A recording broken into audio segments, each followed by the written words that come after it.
Hey, what is up, everybody? Welcome back to another episode of African Frame Podcast. I am here with the awesome foursome, which will be the awesome sixsome soon. I'm here with Mr. Tebelokala from the Golden Dragon. Hold it, Chief Kai.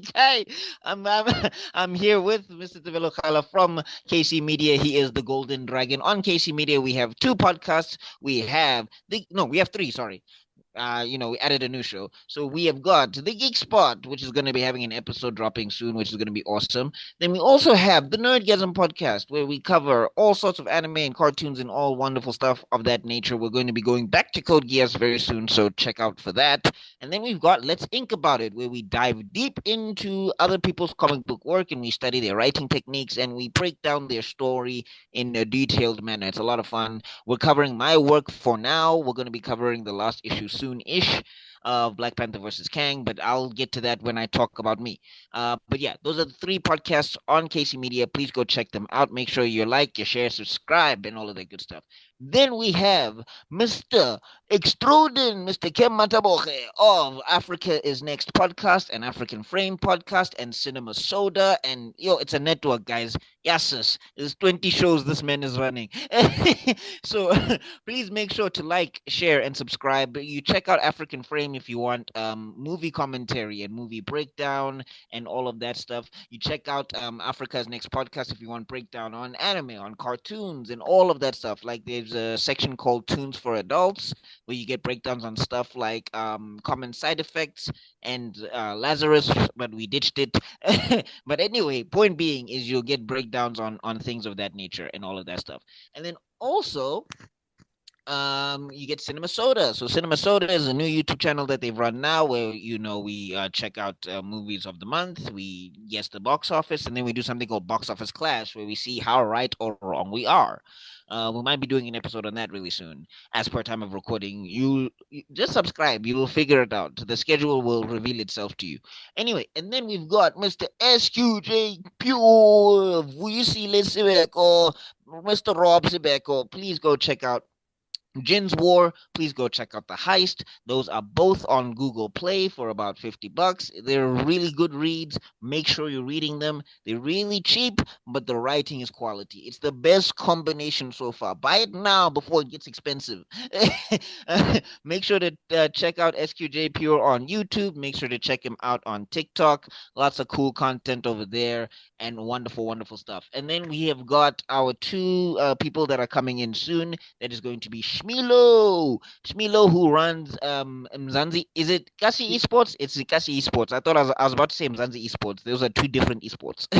Yeah. So we've got Shmilo, who runs Kasi Esports on Instagram. It's a really dope page and everything. And also just check out his photography. You'll find him here if you want his movie review content and opinions and all of that stuff. But he does have his own Instagram page that you can go follow, and he does a lot of wonderful photography and all of that stuff. And then we've got Cortezi, the Fire Lord, who will hopefully be coming soon. He's just dealing with Azula again, and Ozai is tripping and egging Azula on, but they'll sort out their family issues, and hopefully he'll make it in time.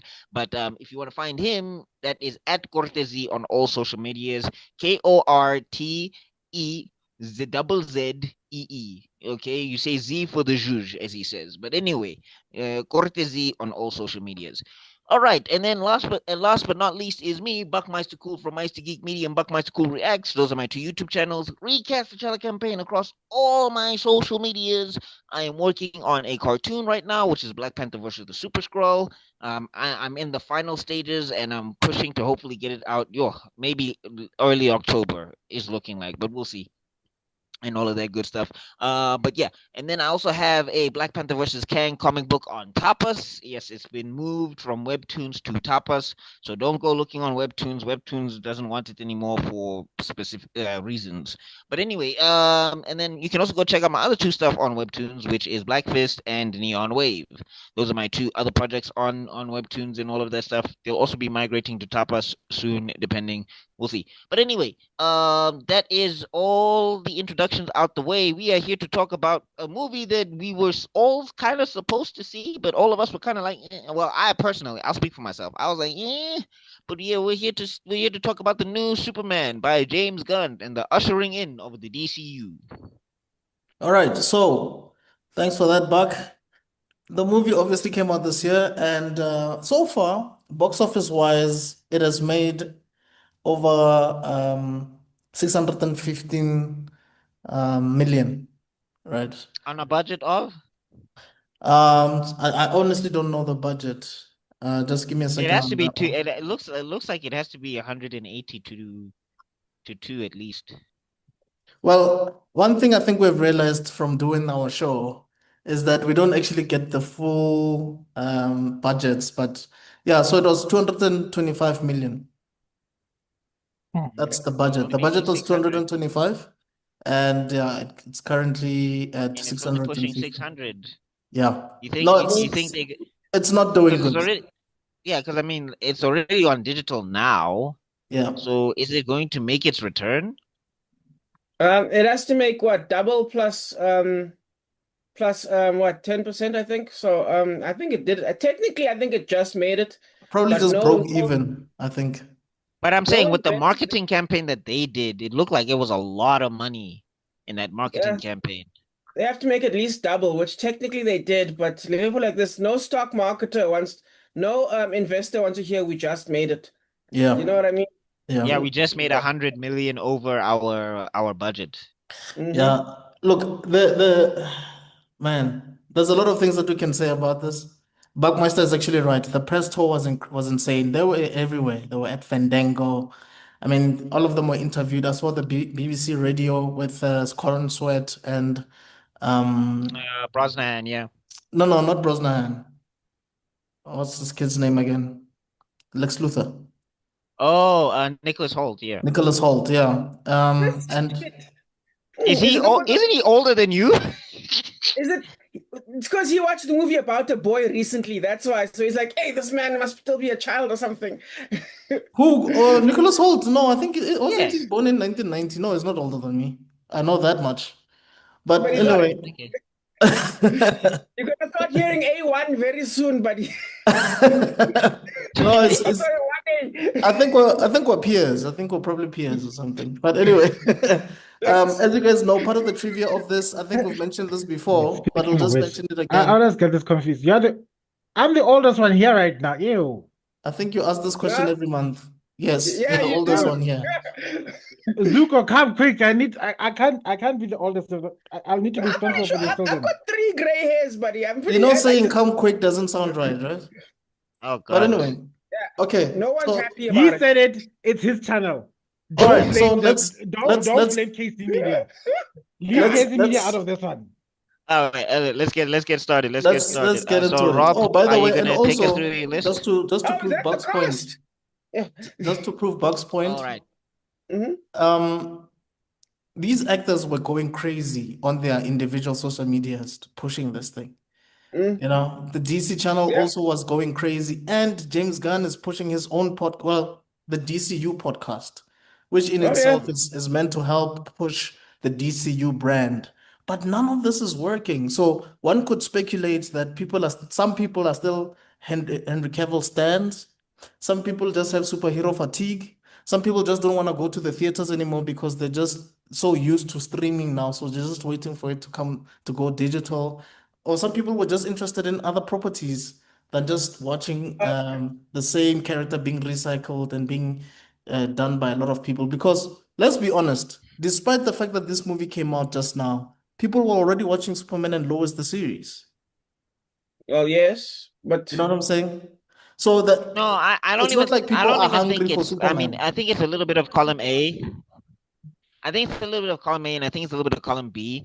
But I think what's happening also is that I think kind of what happened is that people were just like, this is going to be James Gunn's Superman, and it very much is. Like that's the thing. You like we'll get into this movie and explain what I mean. But yeah, I think there's just a lot of combining factors, and I think also a lot of DC projects were getting hard stops So it was just like, is this a universe to invest in when already a lot of stuff is getting like canceled and shunted to the side?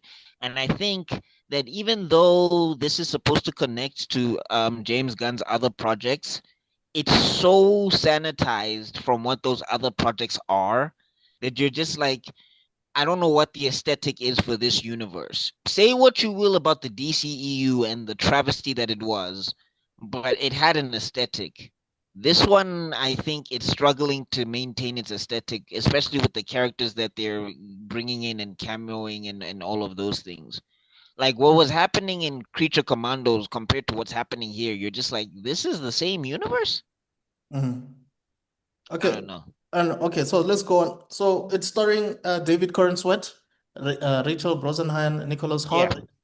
Hoult, Eddie Katheki, Anthony Kerrigan, Nathan Fillion, and Isabella Marcid. Now, as you guys know, there was a discussion about the salaries that these people have received. We have mentioned before in our previous episodes. Just check out some of the stuff that we posted on the channel. But we did say that Corin Sweat actually earned $750,000 Oh, I for thought it was the role. 950. No, Oh, no, okay. 750. And then Rachel Brosnahan also got 750,000. Nicholas Hoult got 2 million for this, Oh, which would yes. which would make a lot of sense because of some of the roles that he did in the past. If you think about it, he's been on a lot of top tier movies, like movies that had actually made a lot of money at the box office, including Mhm. X-Men, the X-Men trilogy. Not even a trilogy. I think it's like more of a what is No, this? it's What's a, the it counts as a. I think it's a quadrology at this point Yes, or I was gonna something. I know say yes.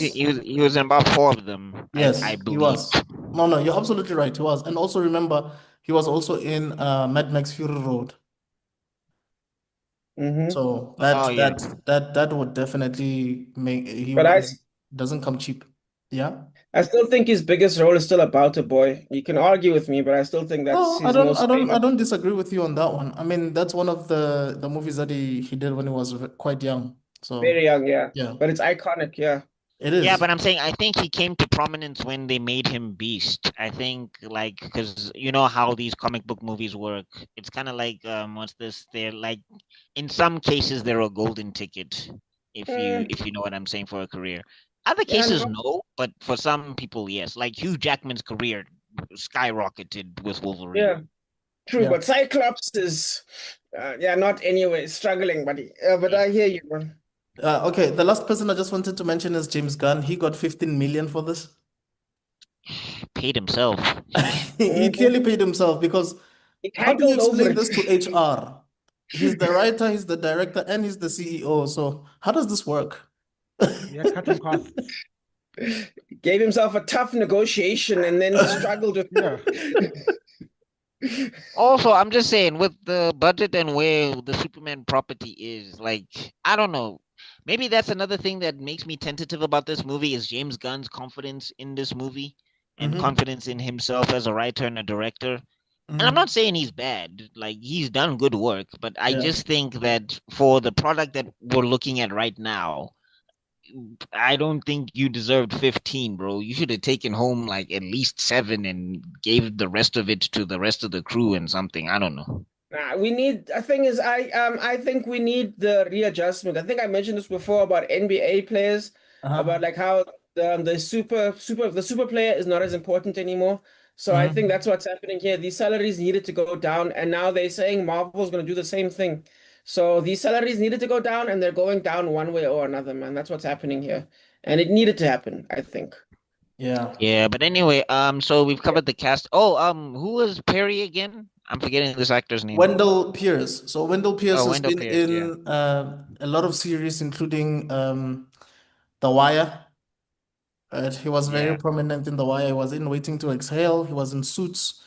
He was also in this movie, Highest to Lowest, with Denzel Washington and Spike Lee. So he's been in quite You a know what? lot of movies. Just got a message from the group. Sorry to interrupt, but it doesn't look like Shmilo might make is gonna make it. So we might have to get his thoughts about this on like a 7 Up or something. All right, no Too problem. bad. But anyway, Okay. moving on. Okay. So I hope that answers your question. Mhm. Yeah. Yeah. Yeah, I guess we covered everybody, right? In terms of Well, yes, the you could say main. that. Yeah. So I just wanted to mention just another few things, trivia-wise. So Mhm. Nathan Fillion actually, this is the seventh time that he's appeared in a film directed by James Gunn. Hmm. And you Mhm. could say that it's continuing this tradition of actors and directors working together in different projects. Also, the other Mhm. thing is he is the one that actually suggested that he should actually wear the bowl haircut of what's this guy? What's this Guy Guy Gardner? Gardner. Yeah, of Guy Mhm. Gardner. Um, because he just wanted to just keep the aesthetic from the comics, especially. I mean, if you think of material like Justice League International, that's one of the Mhm. most Yeah. iconic comic books in DC Yeah, history. Yeah, it was and good Yeah. choice. Yeah. just to continue with Nathan Fillion, most of you know that he has been voicing uh what's this guy? The Green Lantern Hal Jordan for years, like since the 90s. So he's very much knowledgeable when it comes to Green Lantern lore. So it makes perfect sense that he would still play a Green Lantern, even though it's not the one that we would prefer him to play, but it's still fine. Mhm. He still plays a Green Oh Lantern. yeah, because he could have totally worked as As Hal Hal. Jordan. Yeah, completely. And also remember, he had a cameo in the Suicide Squad.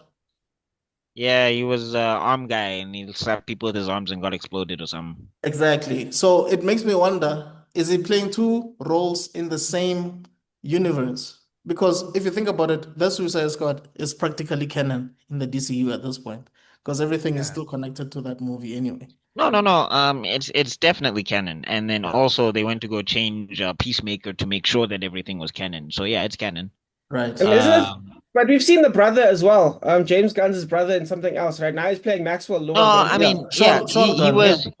Yeah, Sean Gunn was what's I think he's Weasel. Yeah, Sean Gunn was Weasel Okay. in the Yeah, I Yeah. knew Suicide it was Squad, something. And and he I was think also in he's Guardians of the Weasel. Galaxy, right? No, Hmm. and I think he's Weasel in the Creature Commandos or whatever, because Weasel is there. So I think that's Sean Gunn, and now I Hmm. think he's also Maxwell Lord. Yes. James Gunn gotta be careful with that. Like, you gotta start bringing in new blood, because I think another thing that's like cannibalizing Hollywood now is that they keep playing in the same circles, and that's why a lot of stuff Looking feels at you, samey. Pedro Pascal.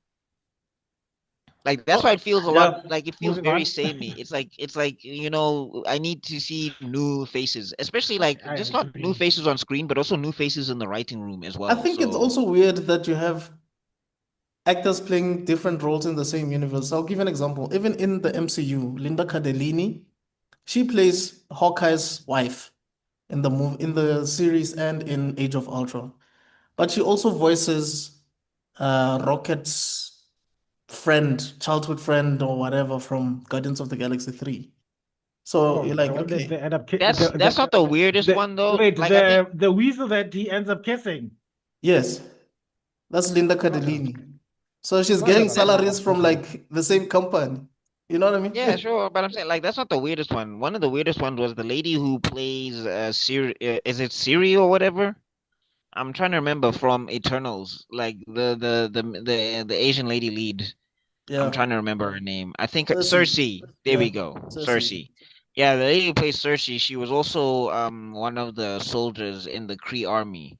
And like they Yeah. put a lot of makeup on her, but you can see it's her. And you're just Yeah. like, The okay. Kree army. Yeah, she's there in the beginning of Captain Marvel, if people watch that movie. Hey, dog. Clearly, this man loves his incestuous casting. But anyway, Um, I think we should Yeah. get to the movie and let's get to Rob's list and break this down. Yo! Sorry. What's going on? what? We had nothing. I had nothing. I did not hear anything. Rob said what he said. You'll find out in editing. Oh, you What? heard what I said. Okay. Okay, cool. I didn't hear anything. All I right. didn't hear this. Oh my God, I'm mad. That's fine. It's nothing special. Okay, guys. So that's all the trivia. That's all the fun things we need to know. So let us break into the movie itself, guys. Mhm. Um, the movie starts with some text. I won't lie, I had to rewatch the movie to make sure I Yeah, actually heard I it. was. ever since Star Wars, Okay, wait. was It starts with basic. Okay, maybe you can go into detail, but No, Superman go. lost a fight. Yeah. Okay. well, I mean, Yes. Shock. they do a lot of Yes. and I don't know if I like this. They do a lot of off-screen storytelling, and I'm like, Mm. all right. Yeah, because here's the thing: this movie is late for a meeting, and Yeah. we are the ones who have to catch up. We have to catch Mm, up fast. Um, mm, but It we'll get almost into felt, you know, yeah. given that analogy, it feels like, when there's a presentation and there's a stage and Mm. everything, and then they just throw someone in. Yes. Um, um, Hi guys. Okay, listen up. In this world, we've got people who've got superpowers, like they're called supers, all right? And Mm. then Superman is in this part of the supers, and for the first time, just go with it. Just go with me here. Just Yeah. imagine your head. Like Superman has been Yeah. like the big boy on top, and then out of nowhere, he finally meets another super from this other nation where he was stopping a war between two countries. Don't look into it. Don't look into the subtext. Just go with it. And then Mhm. after that, for the first time ever, imagine this guy's been on top. Metropolis, he's been the think of Metropolis being the guy winning the Super League every year, and then someone comes and gives Superman the first L, and it's so bad that the Superman was sent flying. Imagine that feeling, right? Got it, right? Keep that feeling. Okay, screen. Yep. Okay. Zoom is everybody on the everybody on Zoom ready? Presentation. What's the thing? and somebody's I'll just use like, my but what about the? Okay, we gotta start the presentation now, guys. Just Mhm. chill. Okay. We need the presentation mode. All right. Who's got the link? All right. Just make everyone in. Right. Okay. Good luck. Right. Yeah. And But it does isn't a lot Cue of the that movie weight star. but lifting. isn't that how Star Wars starts as well, though? No, Yeah, but Star it Wars is only works. dramatic. It only works properly for the first trilogy. yeah, Outside of that, I don't think it's ever been effective. No, I get yeah. you, but I mean, like when you watch the first Star Wars, But the they're thing is, telling it you takes its about like a time. war that's already happening Yeah, and yeah. like this. True, Um, but you know what I'm saying? it takes Like, yes, to be understandable, but fair, it takes its time. And also they use simple things like the rebels. That's enough said. We understand now. Do you know what I Yeah. mean? The Empire. They use very Mm. solid, thick blocks that are easy to digest. Do you know what I mean? Whereas this one, actually, what they do is they use I like to call them threads because you're gonna see there's a lot of threads happening at the same time, and they intertwine, and we're gonna have to pay attention to this, pay attention to this, and you're like, did they just pay off some random sentence that from the beginning of the movie? That's what's gonna Yeah. happen I a I lot of don't times. I just feel like Gunn was just trying to be smart by using the number three Yeah, Oh, consistently. I he was did not rapping know. there. Yeah, he was Yeah, rapping, I definitely. did not know what was that about. But what I'm also trying So to say is that in Star Wars, the reason why it kind of serves is because that serves as a backdrop, but not the main Mm, plot. Like mm, this is like tied to the main plot. Like the Clone War stuff we hear through Obi-Wan, and we get a mm, little bit of backstory through Obi-Wan and Vader, but we know that the story's about Luke. Mm. Like, and Luke's story itself is fully fleshed out on the screen for us to see. Mm. This is a and lot of backstory about Superman, where it's just like I would have liked to seen some. I would like to have seen some of this. yeah, give me some bravia. Let me tell me something. But yeah, yeah. and I think what also made it feel like you said late to the media type of thing, their story automatically assumes that you know who Superman is, you know what's going on, there's Metropolis, there's Mm, Superman, there's a Fortress of Solitude. It does not introduce the character. Where in Star Wars, especially in the big first trilogy, we're introducing us into this mm. galaxy. For this galaxy far, far away from a long, long time ago, and we're just seeing robots and space battle and everything, even though And they're the look, type I of get battle. what Look, they're doing. I that's understand what they're doing. Mm.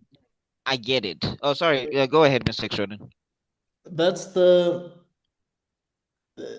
complaint that a lot of people had was this movie feels like it's written for comic book fans, right? Mm, And also the other thing that James Gunn said is he wanted you to feel like you were reading a comic book. Like if you were to pick up any Superman comic book from the shelf, right?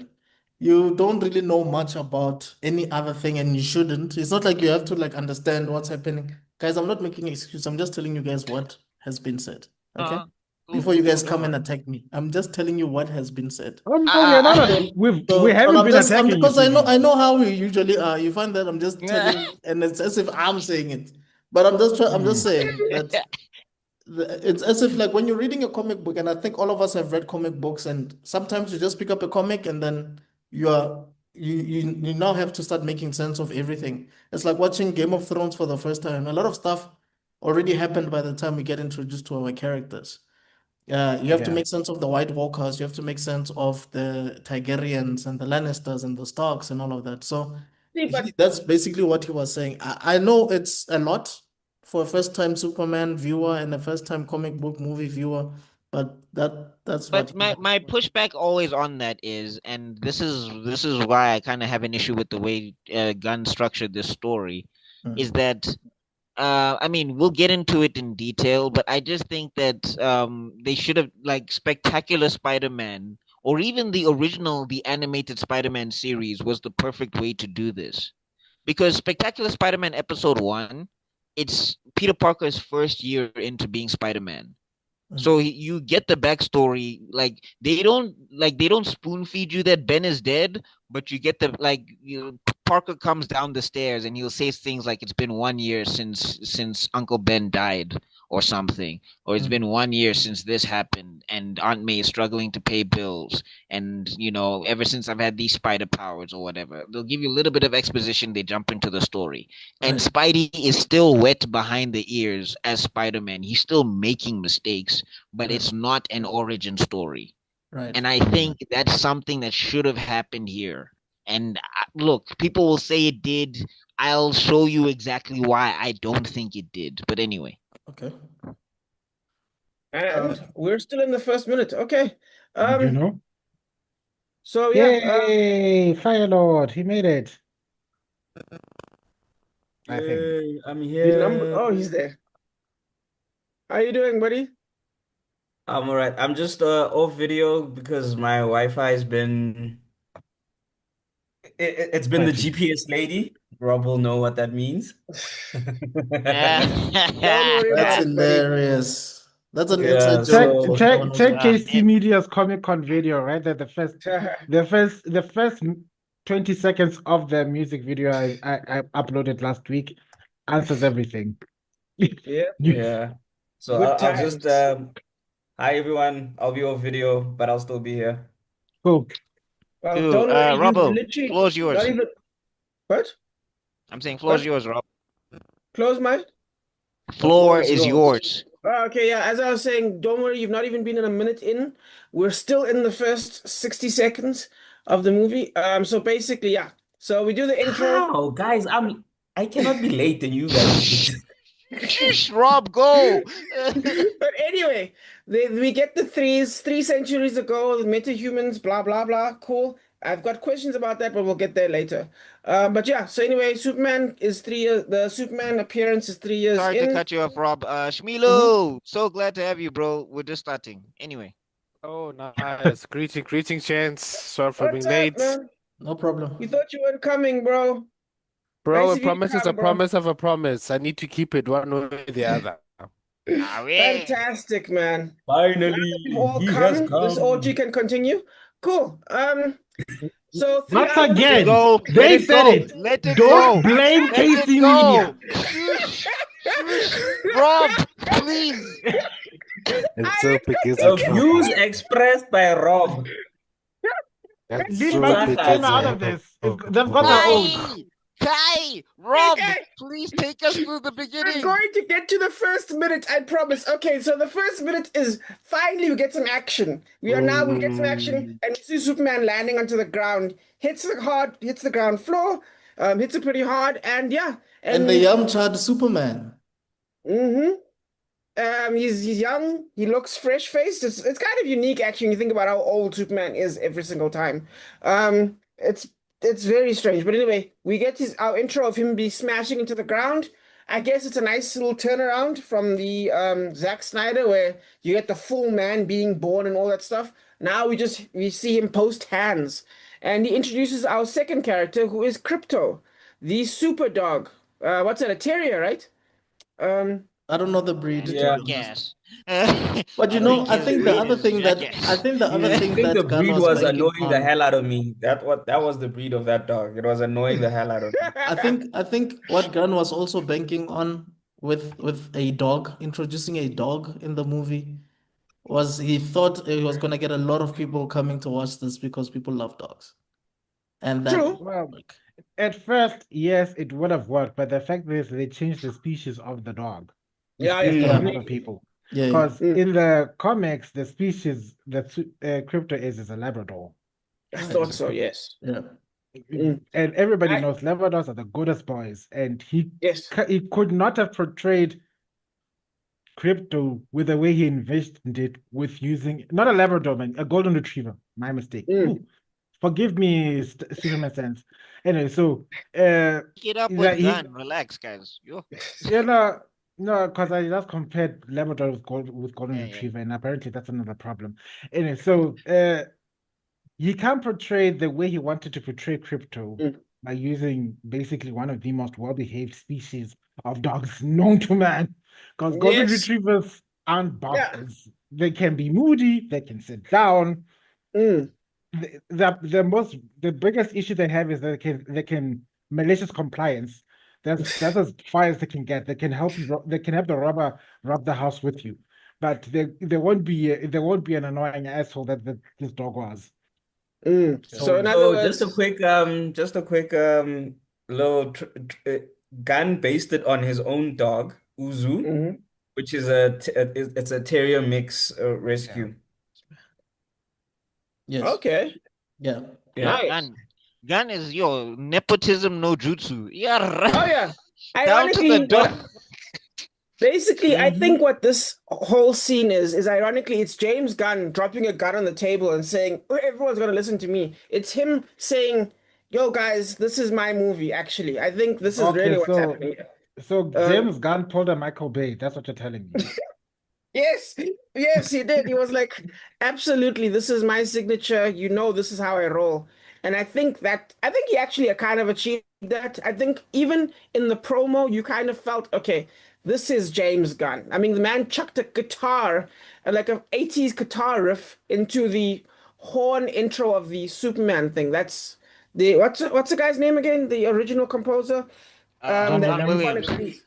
Say it again? John Williams.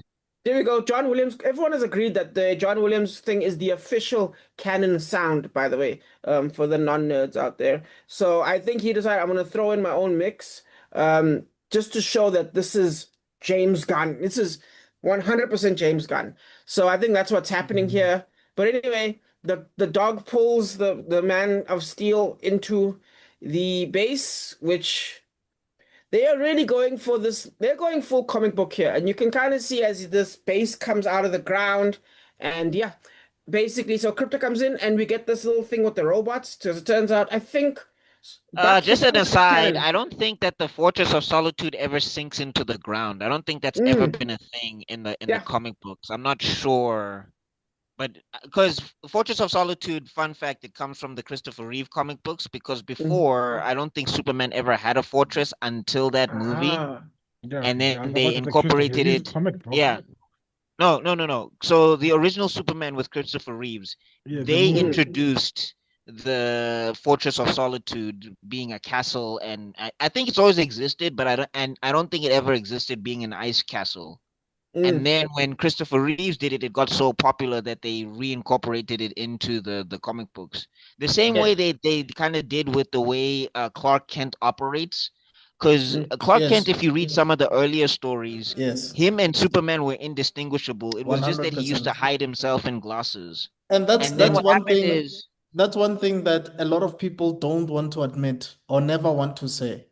That's why people always compare Christopher Reeve with every other Superman actor.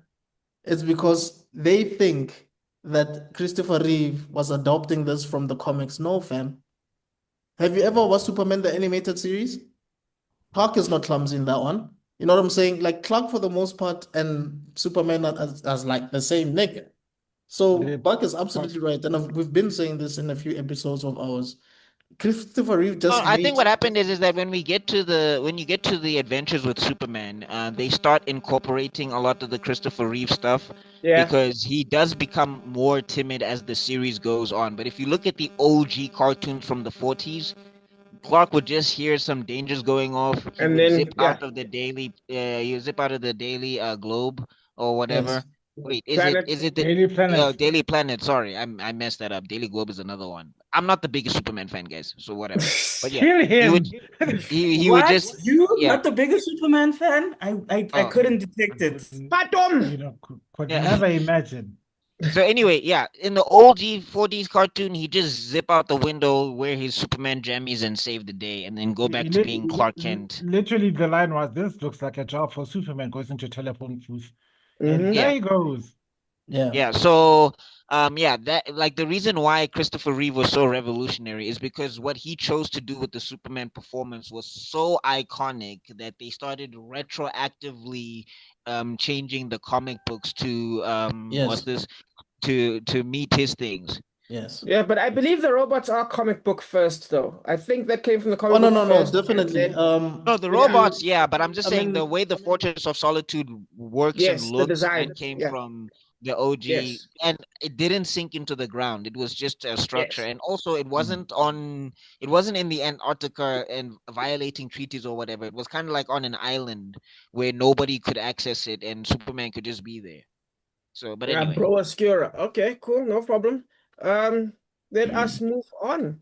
Yes, cool. So yeah, he touches down on the forest. We get one of these things I call these, like, I don't even know what I can even call them. This is like mini thread where the robot's like, I'm barely a person. I can barely acknowledge feelings, etc. And it's like, here's the new person. And yeah, then those jokes did uh, not land, by the way. yeah, not only but did they not land, I think they were just contradictory. It's like you obviously have personalities. Why are we doing this? And yeah, well, yeah, also, number 12 undermines number 4 basically. And then the payoff at the end is that he does have feelings. But yeah, so it's a whole thing. and So why are they getting? Okay, maybe because I watched Rogue One recently after watching this. I pegged that man's voice immediately. Like, Alan okay, so Tudyk. Alan Tudyk, he no, plays like every he, robot that's ever a robot. Yeah, no, it no, seems like like, he's getting all is the it robot you? roles now for some Yep. reason. Why? After And Spy Kids, he decided he's been he'll never be involved on screen again. in a lot of Disney in a lot of DC Oh stuff. no, no, Rob and I'm I actually confusing my mentioned this before. yeah, I'm confusing my actors. Yeah, Mm. Alan Tudyk was the assassin in Transformers 3 or something, right? Well, he was the butler who had Oh, skills, yeah, okay. but that's its own thing. Yeah, But anyway. yes. Cool. Yeah, so anyway, we get a little mini scene. He gets warmed up with the sun and a magnifying glass. Apparently that's a thing. Who knew? Okay, I didn't. So yeah, that can boost his powers. I don't Well, know why fix him Crypto anyway. didn't just fly him into space and hoy him into the sun. Hey, Doug, you know what? Credit to what is it, the 2016 one? Because I think that's the 2006 one, where that's the only one where you see him fly into the sky and then get fixed and then come back No, down. I no, think that's the only one. no. What? Besides the cartoon? Batman versus Superman. You remember that horrible CGI Oh yeah, when yeah, yeah, Cavill yeah, gets his powers yeah. from Where the sun? he's, I think He like was yeah, fighting Doomsday, basically yeah, remember? he fights Doomsday and I think Doomsday knocks him out in Oh, space and then he floats into the front of the sun and he gets his power and he flies back oh into the yeah, sky. that What movie are you referring to? Batman v Batman vs Superman. Superman. Snyder, Batman vs Oh, Superman. oh I Batman no, think v you you are. are. Superman. Sorry. Oh, the There we go. is he with you? That one. Yeah, yeah. Yeah, Yeah, No, no, Martha. it I just felt like it would have been faster if Crypto just to took the him to the face. sun. Hey, Why did they Doug. need to do this whole elaborate thing? Because I was just like, So they launched a nuclear missile, and Superman thought it was a good idea to hold Doomsday in place to take a nuke to the face, and that's what he did. okay. Anyway, let's not Yeah. get into Snyder movies, guys. Okay, but We're gonna call the gunners. That's what I call them, and they're gonna be upset at no, us. I think Anyway, to answer your question, Bug, Clark should have been the one to tell Crypto to do that. I don't think Crypto would have thought, oh yeah, let me throw him to the sun. yeah, I Crypto mean, I was think just the following idea an was, order. Remember, Crypto is yeah, not Clark's dog. smart. Yeah, and also, yeah, that's true. But also, I Yeah, think they're but going for yeah, the he's fact that not crypto is smart. not smart. Yeah, because that ends up being plot relevant later on. Um, it ends up being it's all these little plot threads that come together. Ironically, the robot talking will come together at the end later on. But anyway, he gets healed up. He goes back into action. And then it turns out the hammer is in Can't touch this. Metropolis. Well, he told Superman, "Can't touch this." Brainy, brainy, brainy, brainy. Superman got cooked, and I was like, "What?" Break it down. No, stop. Hammer time. Send you Like- into the Dog. Antarctic. You know, James Gunn was trying too hard to show us that Superman is not OP. And he was and because he was doing that, he was trying too hard to show us that Superman is not boring. Yeah, and because of that, he ended up turning Superman into Invincible, and we all know what happens to Invincible every 5 minutes in a fight. He gets the crap kicked out of him. The problem is that Invincible don't have the options Superman has. Every time he's getting his shit kicked in, I'm like, use your powers. And That's like, does his teeth grow after every battle? Because that dude loses teeth all the time. Like, I don't understand how Mark's teeth work. I'm like, Box, you don't have to be OP, but you still have access to other powers, and Superman will forget that he can do these things. It's like it's a thing that annoys me in Superman media all the time. It's like Superman is getting boxed, he's getting washed, and you're just like, this should not be happening. Use your super breath. Use your super speed. Something, my name. It's like, Piccolo with his arm stretching abilities, which for some reason we only see it canonically used in Dragon Ball, but never in Dragon Ball Z unless it's a movie. And I'm thinking, but here's the other thing, though. I'm like, the thing is, the stretchy arms wouldn't save Piccolo in a fight. Like, if he's fighting Frieza and he stretch arms, Frieza's just going to take the stretch arms and bounce him like a basketball. Yeah, but Superman has active options. What about him being 10 times bigger than his normal To size? be a bigger target for Frieza to punch in half? No, That doesn't help. He can just step on Frieza. Here's another Mr. Arm stretch and grab Gohan and pull him out of the blast from that Nappa is aiming at. Anyway,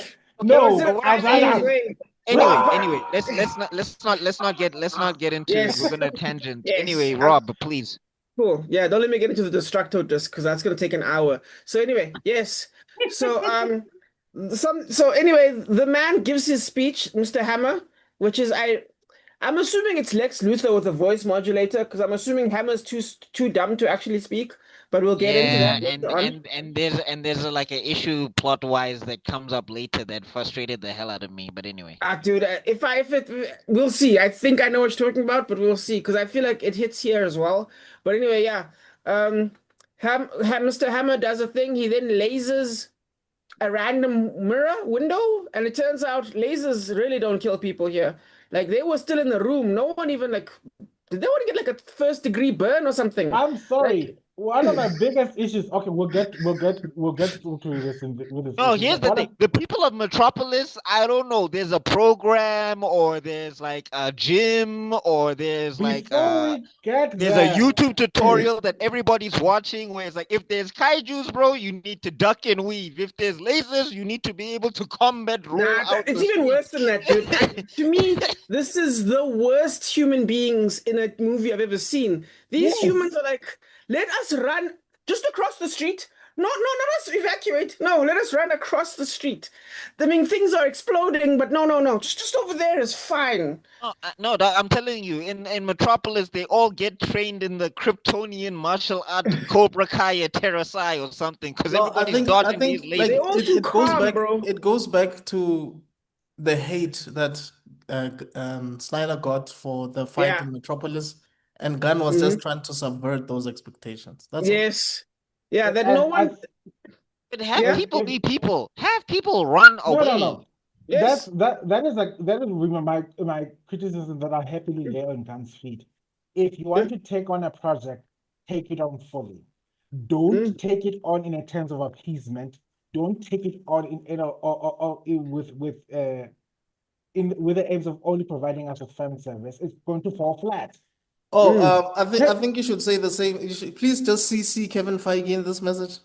Please, Feige-san. I think it was like a thing for me in Civil War where they were blaming Avengers for a lot of the destruction, and then there's that one shot with the Hulk, and somebody's filming the Hulk as an alien invasion is going on, and I'm like, at what point is it the human's responsibility? Like, you blame the Avengers for everything, but some of these people just don't have fight or flight responses.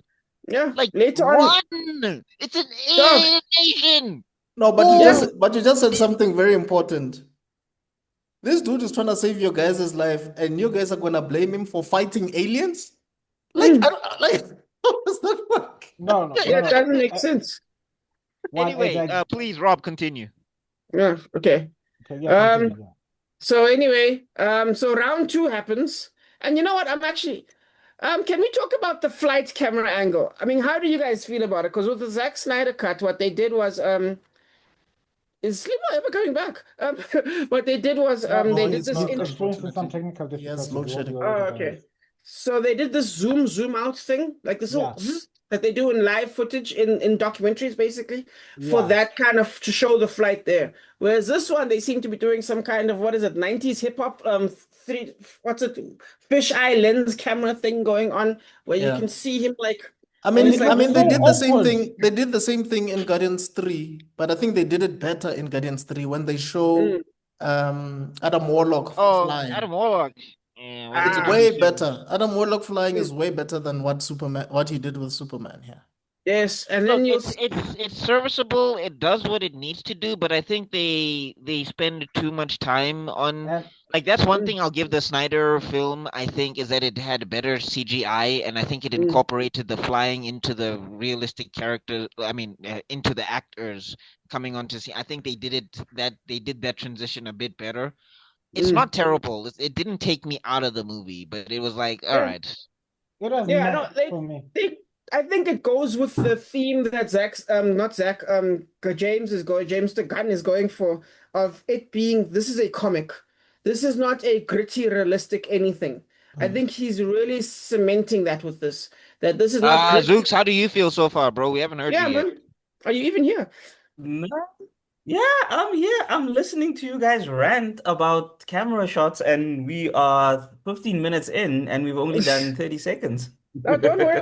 We're about to get a lot This is deeper. Don't Namek worry. time, buddy. This is Namek time.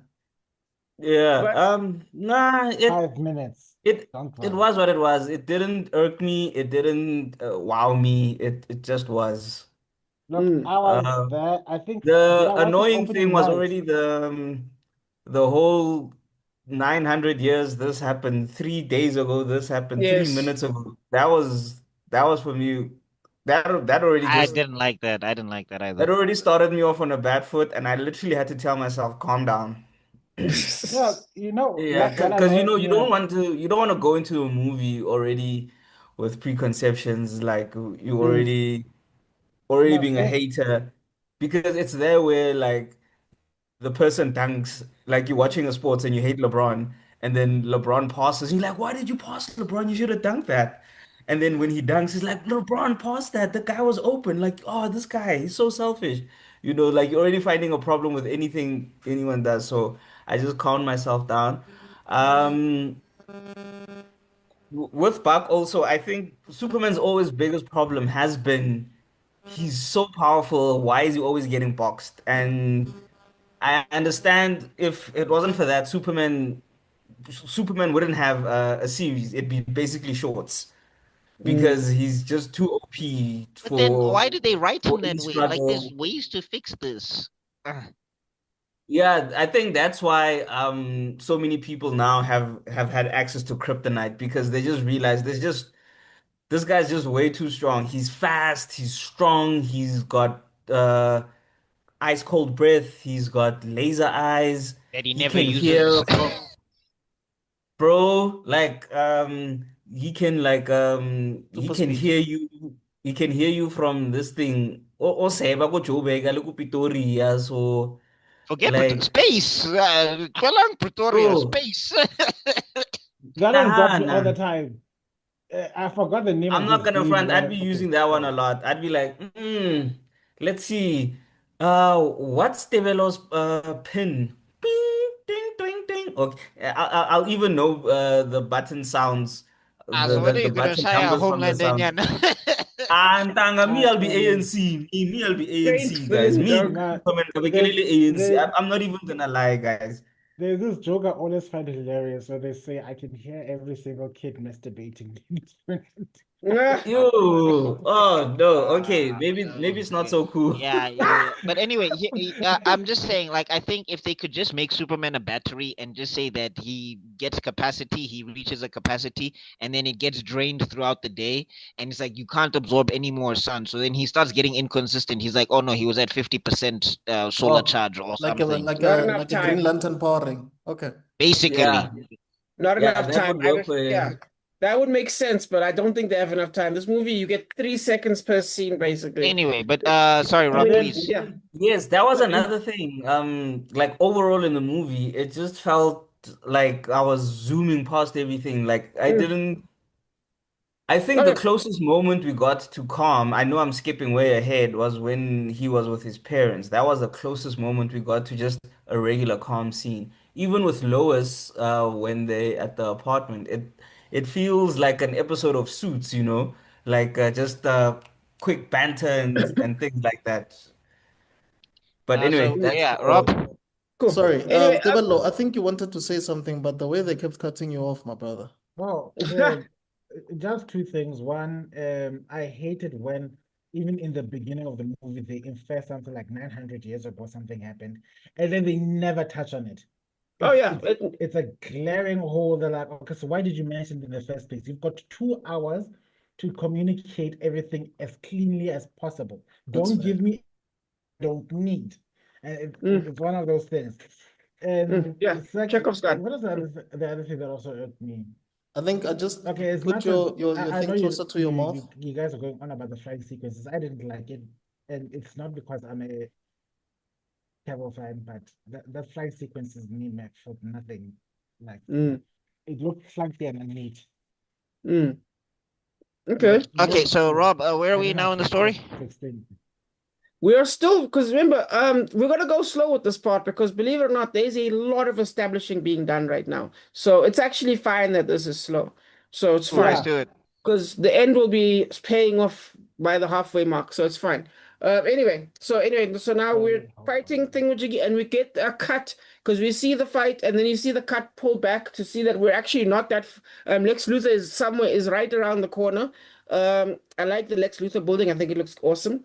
You see the setup of the cameras around Hero. You kind of never really noticed them, but you notice them now that you can see that they're recording the fight.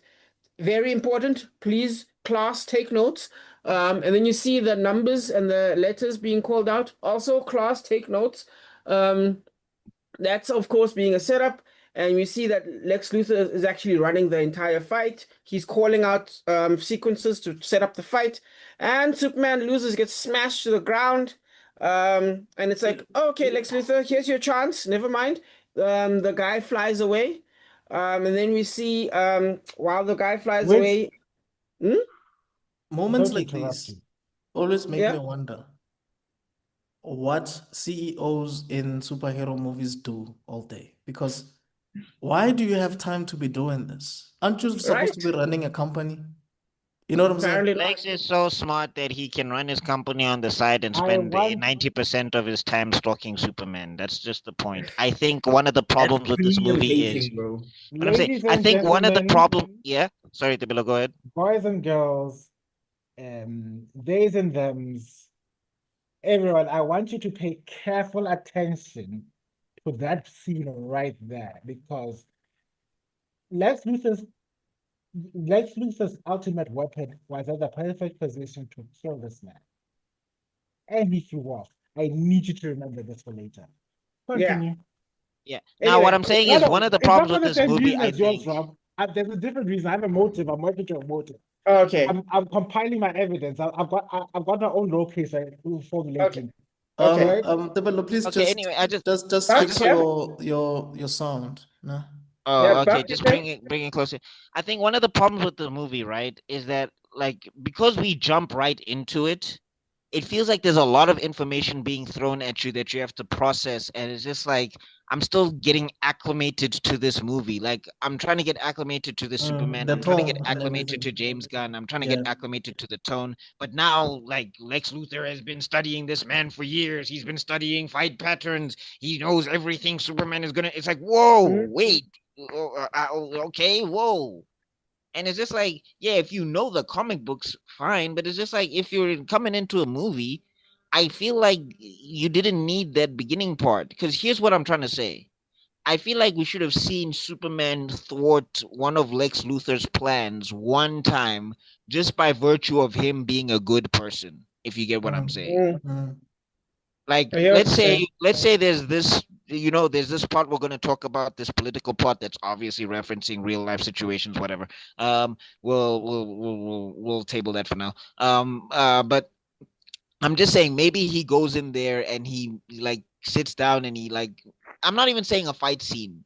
Let's say he flies into the middle of a war zone or something, or like he meets some people and then he like calms down the situation or whatever, and then he like facilitates a negotiation or something, and these people come to a truce or whatever, and they end up kicking Lex Luthor out of that truce or something. And Luthor's like, the only reason he can do that is because he's an indestructible alien. He doesn't understand humanity. Now I'm going to study him and make sure I can defeat him forever. Like, I feel like that would have really cemented that there's history between them before, yes, but this is why he hates Superman, because Superman has such audacity with his great power that he can pretend to be this paragon of justice, whereas Lex Luthor knows the minute Superman is vulnerable, he'll become like or that Superman will start realizing that he's so much powerful that he can just lord over everybody. I think a scene like that would have helped. I hear what you're saying. I do, but I think there was. I don't think. I think people's taste for origin stories is really sour. So I think James Gunn was I'm trying not saying to. it's an origin story though. I'm I saying he's know, already Superman. I He know, but just I'm does a saying like. Superman thing. But I think people. I think James Gunn was trying to avoid any kind of explanation. No, I hear what you're saying. No, I think you're not. I don't think you're wrong, but I think I get what he was trying to do. He was trying to be like, nope, nope, nope, nope. You guys get nothing when it comes to Yeah, I that. think I sure. think I Okay. think I think what we're all basically saying is if you were to try and start a song with a bridge, we're gonna struggle to get the hang of that song because usually there's an intro, Yeah. there's a chorus, then there's a bridge. Yes. But In if the you're words starting of this our thing with a bridge and then you're expecting us to understand where the song is gonna eventually lead to next, you're gonna get a lot of confused people. And you're like, no, but you guys already know the style of this artist. Most you've listened to the albums throughout the years. We shouldn't even start with the intro of the song. You already know how the artist sings or sounds like. Mm. No, fam. We still need an No, intro. to quote our dear friend Pila, setup, development, Payoff. payoff. We can't start with development. Need to put that on a shirt. Need to put that on a shirt. Anyway, Rob, please take us forward. Thank you. Cool. Anyway, so we get the setups, we get those individual setups. I hope the class was listening. So we cut back to where the Fort of Solitude, we found out someone called the engineer, also important. Oh yeah, yeah. Is showing up at the Fort of Solitude. Wow, that was a stroke. Anyway, she Find your words, young man. You can do it. yeah, I'll do my best. Anyway, she shows up, tries to roll up in there, and then it closes down. Keywords are no, you need more to go into the forest, to the Fortress. Fortress of Yeah. Solitude. You need Uh, more. Uh-huh. Why is it a forest? Keywords. I I was about don't to ask. know, dude, because Ah, I look like trees. keep going, Chief, keep going. But anyway, yes. We Uh, fumble and we just go on. Anyway, so and that then they're like, come back, we're gonna come later. So cuts to Mr. Clark stumbling and mumbling his way Tarantino's just like Kill Bill Volume 2 style I just want into to say something the before you Daily continue, Planet. Rob. I've noticed Sure. that the new Batman, or rather the latest Batman and the latest Clark, those characters get sidelined in their movies, fam. It's like they barely matter in their movies. Oh And yeah. and I think what's the guy that looks like Commissioner Gordon? What's his name again? Matt Reeves. Matt Yeah. Reeves at least shows you a bit more of Bruce Wayne throughout the movie. But here I feel like James Gunn he used Clark like twice, no, three times. And that's it. No, I don't think Matt Reeves did Bruce Wayne as the alter ego. He was just like, these two guys are the same guy for now because of the trauma and whatever. And they like, you're looking at Batman be Batman 24/7. No, no, I'm not But I talking feel about like an there was alter more ego setup. thing. I'm just saying that him as Bruce Wayne without him wearing the Without the Batman, mask. without the Him mask. Oh, totally okay. separate. Because I know what Okay. you mean, because it sets up so that way when the Riddler's like Bruce Wayne and we're all like, it's the setup of the previous scenes leading into that was fantastic. I actually agree with that one. I do think that stands out more in that Batman, and I think Tobey Maguire, Peter Parker are probably the best representations of the alter ego, well, the non-mask character, in my opinion. But anyway, moving on. Yeah. I mean, yeah, Hold on. just one more note. I just think Yeah. that like what they did with the Batman, where it still feels like early days Batman. I Mm-hmm. think that was executed better in the Batman than it was here, to give you a feel Okay. that Batman Yeah, is supposed to be early in his career. yeah. Yeah. That's basically what we're Oh no. saying. Yeah. Yes. But anyway, something I missed actually, a little bit of notes. Yeah, just so the class gets all their notes. When the hammer goes back to Lex Luthor port, whatever. Lex Luthor Corp. Yo, call an ambulance. Anyway, he goes to the two It should portals. it should be LexCorp, because LexCorp is so much easier to say. And Right? Guns Please hold. We justification are currently loading English bundles. and Guns justification for it being Luther Corp, I don't think it tracks. Yeah, Like Yes. because it says there's a reason why. who uses their first name for a company. No, but I'm Lex saying that's Luthor. Lex Luthor. Like He, the way a he got man it with the in one, ego. like the way he got the company originally, the way he came up with it originally He is murdered that his he parents. killed his parents and Mm. used the insurance money to build the company. And he Yes. calls it Lex to spite his father. No, no. Yeah, you're right. That's Peter. Another piece of trivia. Yeah. Mm-hmm. Yes, But definitely. anyway, But anyway, he goes through the two portals. That's, of course, a setup. Very important for later. And we see also another a little piece of homework. We see the girlfriend who you would think is irrelevant. Um, Turns out she's taking selfies in the background the whole time. If you're paying attention, the could few have had times you Mercy see her. Graves, honestly. This is one Yeah. of Mm. the James Gunn decisions where I'm like, this is weird. Could have been No, I don't Mercy think. I Graves. don't think. I've never seen. Okay, my opinion, by the way. This is my Hmm. opinion. Yeah. I've never seen Missy Graves as Lex's girlfriend. It always makes sense to have her as the bodyguard. No, but I'm saying, like, yeah, don't have it as the girlfriend. Just have her there, like, as Lex's assistant. And But maybe then, you can say that she gets fed up with Lex and she Mm. betrays Lex. do You can you do know that. the backlash that would get? That Possibly. Who would knows? go down like it will go Or down make it like one of the assistants then. One of the assistants that's in niche. that makes sense. But making her the titular betrayer would go down like a enema made Yeah, out of it would be a Me Too movement. There would boiling be a Me acid Too and lava. movement commentary on that. Yeah. I feel like Okay, there's but already like an element of like weirdness here. But anyway, I think it's weird. Let me not say it's fine. I think it's weird. That it's like this because it's like, okay, why is the old because I know in the old 2006 one as well, there was like a bimbo there too. And it's Yeah, like, oh, what is happening there right now? was. Yeah. Yeah. Is that a theme in the Even in comics, the by the way? That original Lex? one with Christopher say Reeve. again. Yes. If you Say Is that again, a Rob. remember, theme? okay, sorry, Rob, please Yeah. Is continue. No. that a Go. theme in the comics, guys? Yes. Is that a theme Uh in the comics, Spark? what's the theme? Sorry, A I missed bimbo next to Lex. a bimbo next to no. Lex doesn't. Lex. The thing is with Lex, from what I've read of him, is that he hates unintelligent people. Guys, Like the thing is that the dumber thank you are, you. The more the more useless. he will irritate. The more you will irritate him. Yeah. Like Yeah, Lex has to be he could smarter than strangle you you. to death Like I'm if saying, Lex has to be smarter than you, it's but he doesn't want you to be an idiot. Yeah, because I mean, Because if he needs something done, he needs you to get it done fast. And in his calculations, he's calculated your intelligence to be like it will take him 3 days to do this, it will take him 6 days yeah. to do that. If And on somebody's just dumb around him, Lex will throw you out a window. because now, that's and on I'm top just of saying. that, sorry, I don't want to say. On top of that, if there's one thing you need to characterize about Lex Luthor is that he has a gigantic ego. And if there's one thing an egotist wants, is somebody who can appreciate his genius and worship it for what it is. An idiot will never give him the worship he needs. He Mm. needs he wants to be considered a genius amongst geniuses, you know? So if another genius can stroke his ego and say, "This is the smartest thing I've ever seen a man do," he boner for days.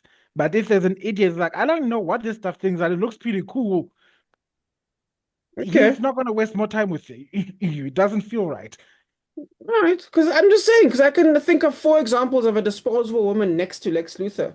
I mean, Yeah. like you guys said, the OG one, the 2006 one. There was the cartoon with Doomsday, the one where he shoots the secretary, and then now this one. I'm like, that's 4 different examples. I'm like, that's got to be a pattern, right? But anyway, that just Yeah. They weren't dumb though. Like they were Mhm, disposable, but they had some modicum of intelligence. This I guess. like this lady in this movie, she is a criticism of mine, but we'll discuss it when it's time. Okay. Moving on. All right, cool. So yeah, we're near the end of part one. But it cuts away from that. So now we're done, and we finally get the cooldown as we blaze right through the Daily Planet scene. Everyone talks fast like they're cartoon characters. Um, Yo, Cat Grant was barely in that scene.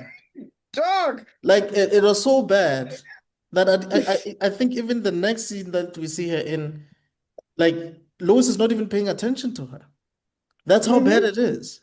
Yeah, And and then and like the way Clark is interacting with these people, bro, like I was like, you are Steve from accounting at this point. Yeah. Honestly. yes.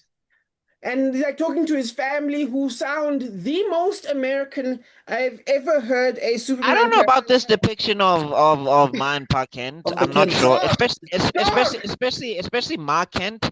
I think Pa Mm-hmm. Kent is handled better, but I think Ma Kent they kind of like the most characterization she gets is spoiler alert at the end in a montage. And I was just like, I think that was a bad decision to make. I don't think that was Horrifying. By the way, this whole accent thing, they asked James Gunn about it, right? Yeah. And And what his did he say? response was usually when people have heavy accents and they move to a different city, or they move to a city, or they move to a different location, they try their Okay. best to adjust to that environment so that they can Okay. sound a bit like the people there, if that makes sense. I'll give you an Oh, example. you're I mean, saying why Clark this is a doesn't real sound thing like. though. It's not, it's a real thing. I don't know if no, I don't that's think the true. accent was the problem. I just think the depiction itself was kind of a problem Yeah, because Oh, no, no, what no. I'm trying to I'm say not is talking about the accents of the parents. I'm talking about Clark's accent Clark's. being Why different is from the different? parents' Yes. accent. yeah, no, that's fine. That's not a problem. That's not a criticism. I just think the way that they interact, especially in how like especially with the mom, because I'm like she doesn't really get to have a moment with Clark. She's barely a And I character in think this one. that's a problem because the Kents I themselves, think the Bali too, they're one of the most influential sources in Clark's life. Hmm.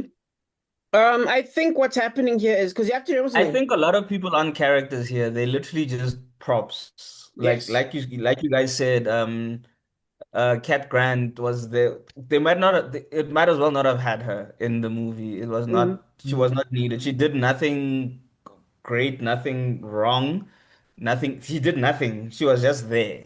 Yeah. Even And Perry. It's just like they were just a means to an end. They were not. Yeah, no, yeah, they were, Perry's just there for Lois to spout Hmm. exposition dialogue at him. But anyway, yeah, that's it. So a lot of, that's why I said this film felt like it was on fast forward. Hmm. So this And was like the Superman version of Evil Cult. so I. Tai Chi grows out of Whoa. nothing. He starts bending the Hey, bro. kaiju monsters. But yes. Hey, bro. Anyway, I do think again, these are very cartoony stick figure things. But again, the phone call sets up the parents exist. It sets up them in a very two-dimensional way, but it sets up the newspaper. Okay, there's character X. There's what's his name? Screw it. Anyway, we all know the character, the Daily Oh, Planet characters. Jimmy Jimmy Olsen. There's Olsen. Exactly. So we see character, and then hachu, we're out of here in one That sneeze. was, I think that was the worst Wow. way to have so many characters in a scene Mm. No, you know what I because think? he's You know at what I think work. they needed to do? He's at work, Yeah. and we're trying to we're trying to get to see who these characters are, and then you're gonna Mm-hmm. distract us by having him have a conversation with his parents. Mm-hmm. In the That middle of doesn't it, yeah. Like I'm saying, this is the other thing. I think they try to one thing that this movie does, and I really don't understand why, is that they crowbar too many scenes together.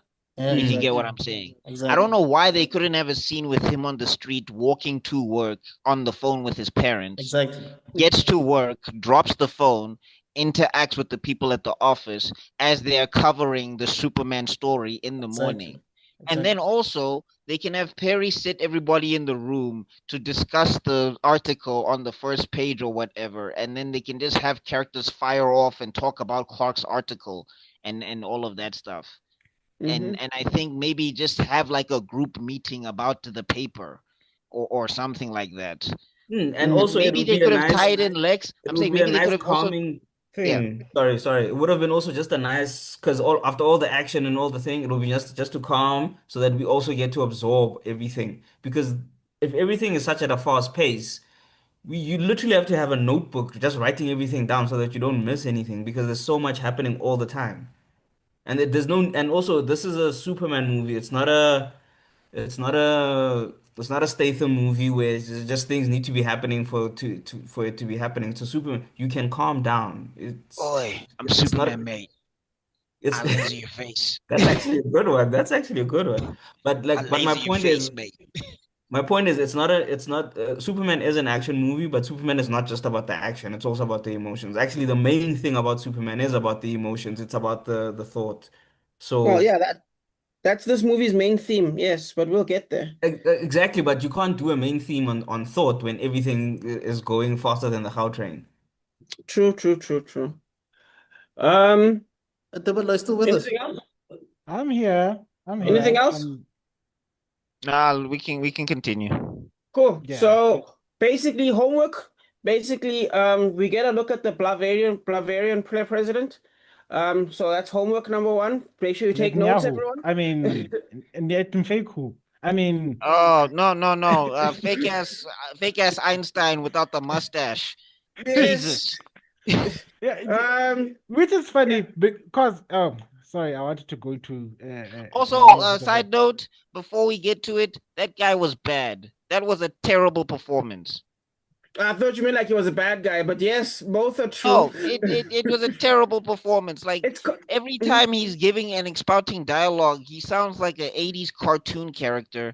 Oh, And yeah. then there's like one part in the scene where he's monologuing about Superman. We'll get to it, but then he just starts Yeah. throwing in random weird gestures. And I'm like, who directed you to do this? Did you It's freestyle or was it's on Gunn like, purpose. be more foreign? Be Yeah. more foreign. Yeah. What was the acting tip here? They Who were told going you? for Tebelo, you Mhm. were saying? I was saying, what was I saying? You were talking I lost about my train. Einstein, I think. Oh yeah, fun Oh, fact. Fretten Frahu. Yeah, no. I was saying there's a reason why he looks like that, and maybe it was subconscious. I don't know if it was not. That Albert Einstein was approached to become president of Israel, Yes. the And he first ever refused. president. He Yes. refused. Yeah. I wonder why. Looking at the history now, so it's kind of a subtle jab of trying to say that Einstein was also a Jew and also a tool, which is not fair. You think that's Not what he really was going fair. for?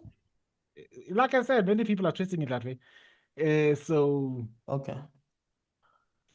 Well, I'm anyway, glad he the he's just a characterization fell big. flat because if it got more attention, it would have been trying to sully another person's legacy like that. So yeah, No, but then just don't make him a weird foreign president, like, or maybe don't even make him look like Einstein. Just make him bald-headed and make him speak more calmly. Like he doesn't have to sound because like he's Dick Dastardly and Muttley from Bavaria or something.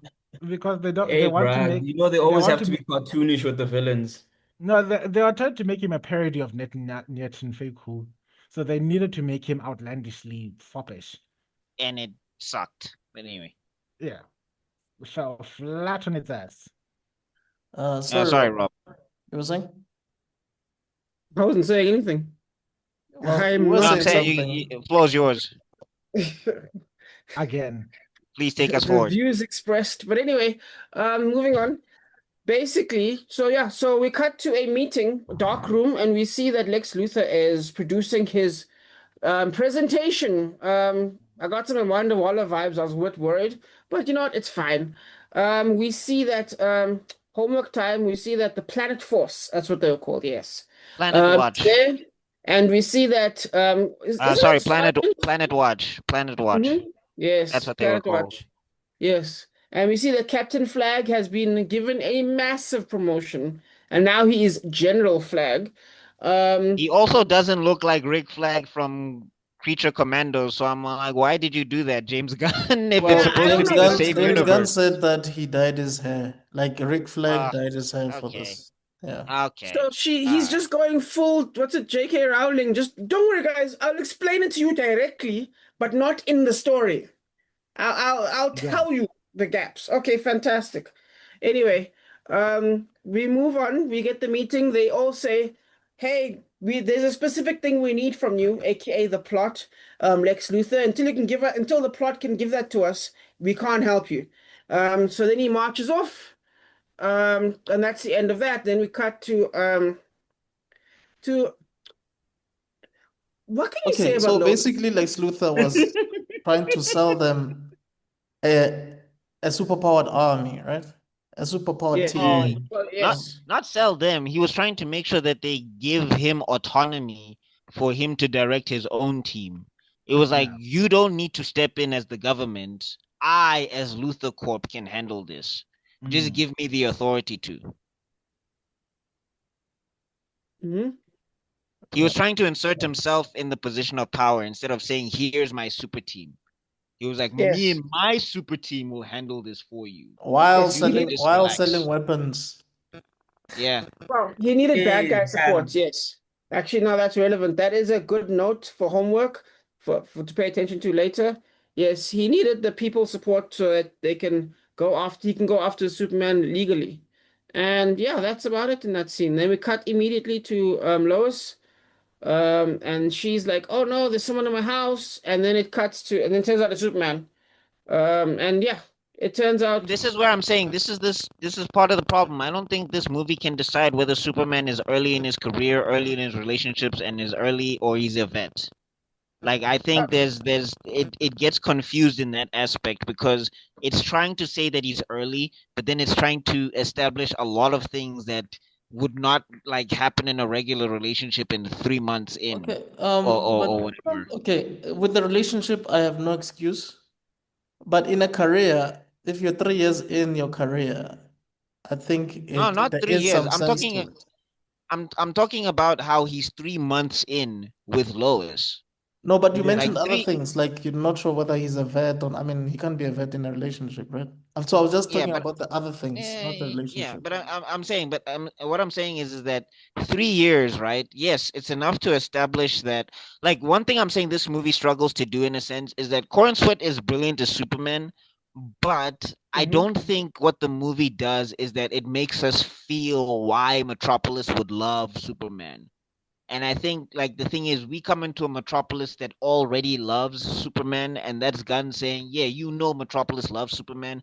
But what I was thinking is that this movie could have had like the big climax where Superman makes a big sacrifice to save everybody, and that's what garners him the love of Metropolis. I feel like Metropolis should have been more split on Superman. And I know somebody's gonna say they were.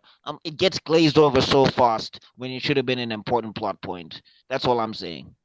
Anyway, Also, to your okay, wait, are we at the romantic scene where they're busy talking, oh, quote unquote, Yes, the interview basically, yeah, yeah. the yeah. interview. Yeah.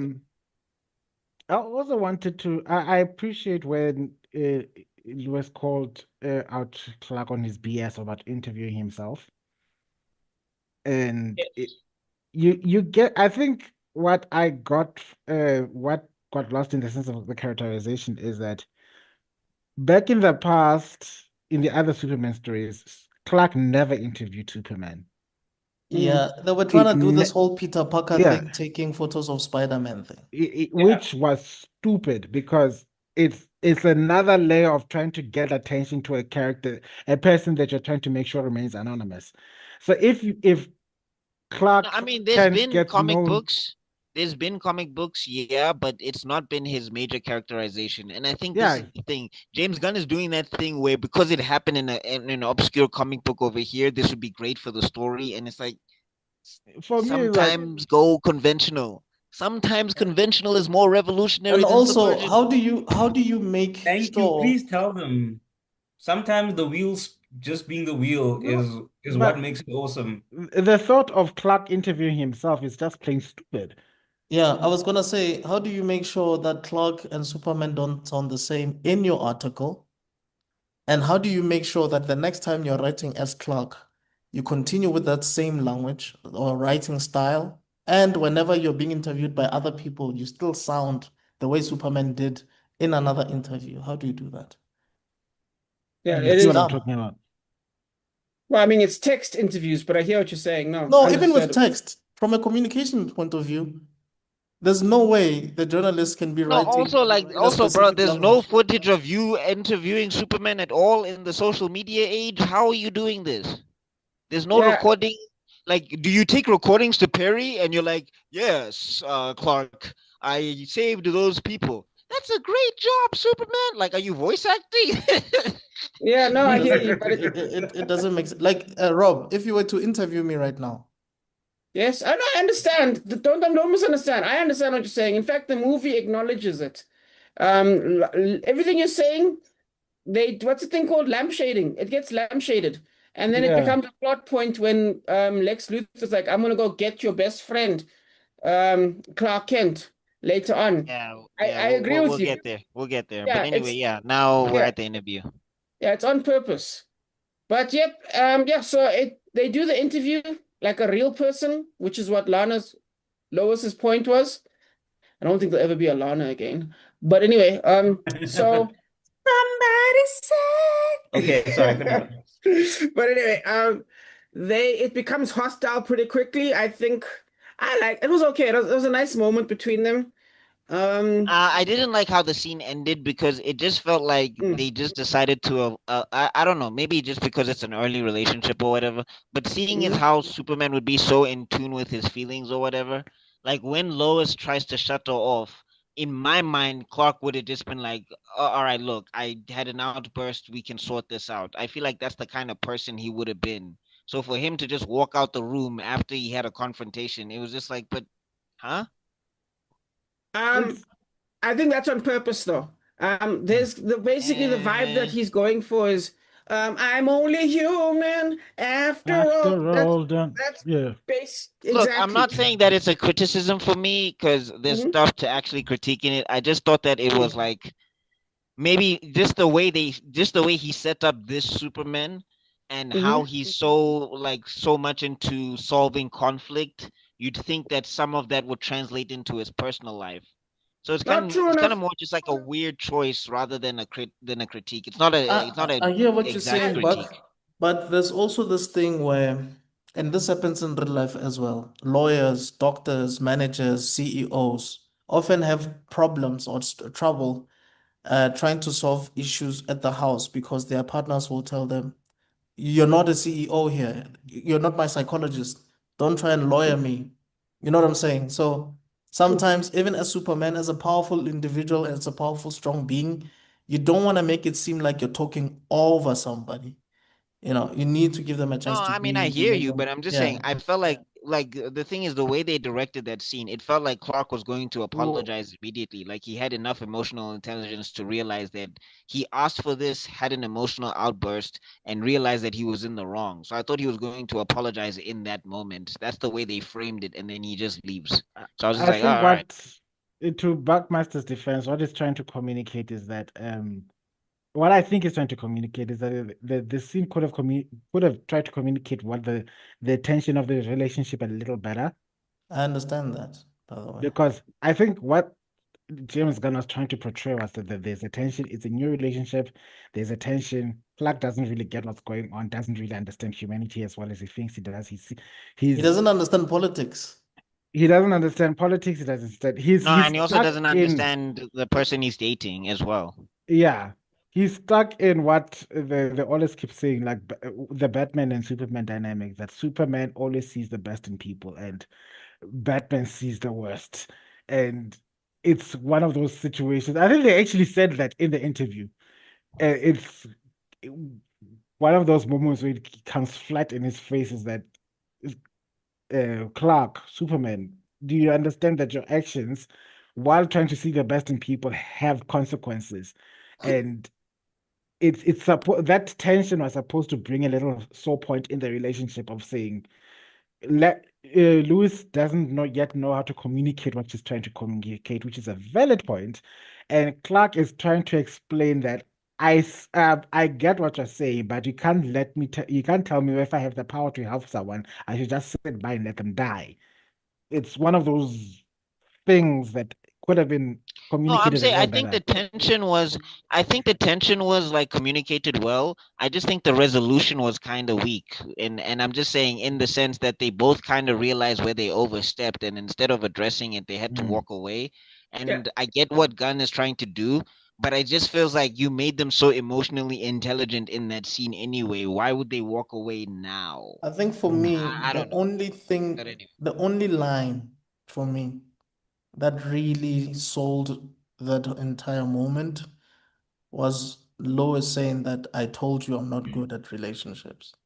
Yeah. For me, that line That was was plot relevant. That was the point of the scene. That and the sure, humanity. but it for me it landed. Yeah, but anyway, It landed I given the think type of person that Lois is. Like you guys know how Lois yeah. is. You know Well, what I no, mean? not Yeah. this Lois, but I know what you mean. I But mean in I like general. Like I I mean said, speaking. we spending a yes. lot of time on this, and I'm saying it's not a criticism. I would have done it differently. I think that's how I feel. I've got All other right. critiques, but All anyway, right, go ahead. fine. But I actually think this is actually important. This is a vital scene because I Agreed. do think it's about the humanity. This sets up the themes actually. Everything, all the little petty things, him checking his phone while pretending not to, him ironically what it sets up is I think what Superman is actually kind of like is I don't want to say a billionaire, but let's say a multimillionaire. He's super powerful, right? And that power makes him kind of do things that millionaires and billionaires would do when it comes to a lot of power. And that kind of separates him. So basically, I'm not going to go into detail, but like Michael Jackson used to do something very similar to what Superman is doing in that scene actually as well, where you escape a conversation because you're powerful. But anyway, not the point. Moving on. So I think that's what's happening there. They're trying to show humanity. Anyway, we move on, and now we cut to basically part two of this whole thing. And that is the attack on the Fortress of Solitude. And yeah, Which felt very fast. I was like, oh, okay. So yeah. already you found it. Already you formulated a plan. Um, and like the thing is, when they make the reveal later, it was just like, why didn't you like this bro can fly? You've already managed to down Superman. Why didn't you just do this when you were doing it before? I don't know why. Okay, No, agreed. because you had it, and you also had the thing. So why did you come and say we will? And then when she's like, we can dig, it's like, no, we'll come back later. It's like you can just do it now. But okay. Mm-hmm.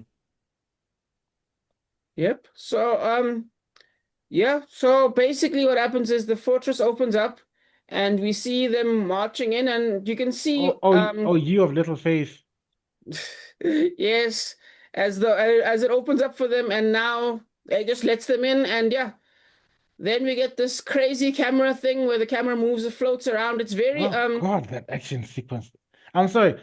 One of my biggest sore points about I'm an action junkie. I mhm. like action sequences that I can actually follow and enjoy.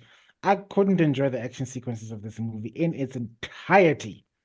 It's one of the things. Look, But it's it's not like for me. It's for me. It was whatever. Just another side note. Exactly, The it's engineer. whatever. I'm saying just another side note. The engineer is not supposed to be working for Lex Luthor. That's why this choice is odd. This Yeah. is where the James Gunn is starting to make odd choices, and you're just like, Why? And it's a comic book So geek, which yeah, doesn't so make it's just like, sense. why would you miss that detail? So the engineer she's from Stormwatch. Anybody who knows Stormwatch, you'll know Grifter, you'll know I think Apollo and Midnighter are also in Stormwatch. Gay Batman and Gay Superman. That's how people classify them. They're more than that. They're actually really great characters. But that's how people classify them. But anyway, so Stormwatch, they're like an arm of like they're kind of like an arm of the government, but they're not, or they work in conjunction with the government. Like they're kind of like an independent Suicide Squad, if that makes sense. I don't know if that's the best way to term them, but that's the best way I can think of now. And the engineer, she kind of like runs the ship, Tony Stark style, and whatever. So for her to be Lex Luthor's lackey, and I know somebody's gonna want to try and justify it to be like, no, Lex Luthor has like manipulated her and told her the things that she needs to know so they can be on her side. She's like a competent leader of like some of the most dangerous people that have ever been formed on the planet. I don't think she'd be that easily manipulated. Like she'd do her own research. But okay. Oh, and secondly, fun fact, at the cinema when I was watching, I, I'm just gonna say it. See, the reason they said the Fortress of Solitude open is because they needed to have Kryptonian DNA, Yeah. and just as it opened, someone at the cinema whispered loudly, but I could hear her was like, "He's pregnant," and that just killed me. First developed to add some weird ass things. Oh God. This movie is doing a well enough job as it is. The All right. evidence is Anyway, compelling. Rob, where Continue. are we now? So, I was gonna say the movie is very much like the guy that directed what's that movie called with Colin Firth? The British Kingsman. Kingsman. Yes, the director there. I think that it's a very it's the Matthew frenetic Vaughn. Matthew Vaughn. I He was gonna say did he Michael did Vaughn. X-Men First Class. Yes, Matthew Vaughn. This is very the gentleman style editing. That's what was happening there. I feel like that's a vibe they were going for, or at least playing And with. I But also it that's maybe that explains it because I didn't like the action sequences of that movie as well, those movies as well. I love other things about that movie. God mm, knows there were a lot of things I liked about the Kingsman movie, but the action was the least thing I like. The least thing. really in the Yeah. action movie. Interesting. Interesting. What? I have Anyway, questions. yeah, so this is Yes. where they clock the robots, Yes. and then this is where they Yes. also nerf crypto. There's a lot of nerfing of Kryptonians in this, and I'm like, I don't know how to feel. Because I'm All like, of them were the, nerfed. Somebody said it quite well. I think it was Caleb. Caleb, like, this is the weakest portrayal of Superman in the history of his and I'm not characterization. I'm not even like too mad at that, but I'm like, Superman has the excuse that he's holding back at least or something.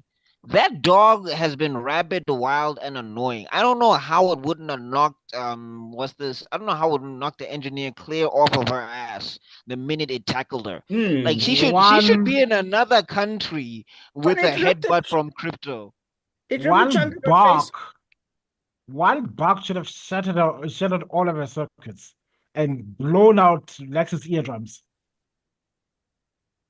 Yeah, but I guess they didn't want to make us Crypto more powerful than Superman, I guess. Yeah, The that No, would but funny I'm be thing saying interesting. you is that have the it's just excuse that Superman as a is cognizant of his actions. The dog just sees intruders and says, "Okay, exactly. out." Oh, that And if you dog would have also been, if you you know, see that at the that ending line scene where from he go ahead, Devin. uh, that annoying line that Remy does in in the okay, Deadpool movie. Yeah. I've been waiting a long time for this moment. What's it? Oh, It's not Remy. It's Yeah, no, Gambit. Remy yeah, talking LeBeau. about Gambit, yeah, Remy Yeah, LeBeau. Remy LeBeau. That line. That's a dog. That moment. The moment is like intruders. You have been waiting a long time for this moment, bitch. Yes, I've been waiting a long time. Yes, but yeah, no, Anyway, definitely. And sorry, Zooks, what were you saying? Hmm? You were saying something Oh, also. I was saying about the crypto thing. Like if you see how he didn't need permission to manhandle Lex at the end, and then but an intruder comes and he's like circumspect and like, oh, what should I do? Like, I mean, come on. That's the One problem. of the You make a character like this in one scene for story purposes, keep them consistent. But if you make them just for this way for one scene and another way in another scene, and there's no scene in There's no between that character shows development. why there was a change, then you were just doing it for shits and giggles. You weren't doing it for story. 100%. I agree with you. Anyway, go ahead, Rob. Hmm? Yeah, I'm Okay. saying, yeah, we buy the machine now with the Yes, message. okay, yes. When we get the action, we see that the engineer basically absorbs the machine, puts herself into it, and man, she's like OP as hell as she beats the Kryptonian technology This and was the thing overrides. that annoyed me in the movie. I'm sorry, it pissed me off because I was like, so wait a minute, wait, But you're killing me, bro. You didn't even let you didn't even let Rob finish. I'm sorry. I gotta get this out. I was like, hold on, David. The Oh my God. Kryptonian technology can't fix itself, but the engineer who was built by Lex Luthor can translate Kryptonian technology better than the Kryptonian. What the hell? Mm. Like, It was fantastic. let's not get into that one because you know what? I'm gonna The too robots because from Krypton can't fix themselves. The super technology can't fix itself, but Lex Luthor and the engineer. Okay. They yeah, should have they said can. that. Yeah.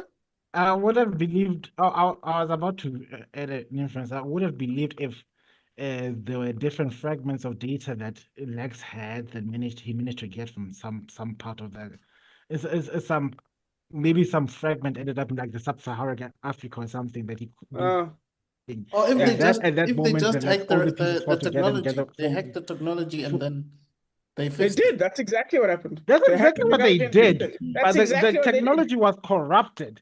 And Yes. that's why they So couldn't get the full message. Now they're telling me that engineer fixed this information by just having cyber set, and it doesn't make sense. And I go they that way. went, These are cyber sex moves. but hey, what was she they doing? penetrated the service. No, he's right. My point exactly. No, and what I'm saying is that the robots make a point to mention earlier in the movie that they couldn't recover the message. And I'm like, Yes. Yes. why? They I should have actually said the wanted to robots were say lying. if they hacked the robots, not necessarily the technology. They should have said the robots were lying. That's what they should have said. But They could anyway, have said that. I was suggesting that they the half and Lex half maybe is a good had idea. Or But like if had they were some again, lying, it would data. have meant this that is they going have feelings, Mos. and this is going to be a big point for me as a comic book fan. I'll also talk about how logistically it doesn't work in the movie when we get to it. But anyway, Rob, please continue. Anyway, yo, there's You guys are making me realize that I wasn't watching this movie the way you guys did.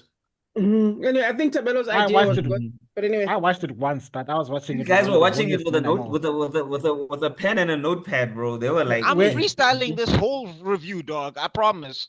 Bar for bar? I scanned that mm-mm, movie, but you know mm-mm. me, because I You are was too there with deep in it.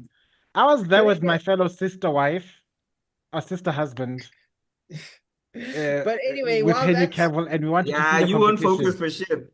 No, It's- we scanned that movie because it's like, how dare this man replace Okay. the our king. husband? Corin Sweat had to work. Corin Sweat had to work. Anyway, Rob. Yeah. But I Thanks. actually liked him as Superman. Yeah. So Yeah. all I'm just saying is that we scanned that movie. That's why you can see I can put details like this, and I watched it once. Cool. Back to the movie.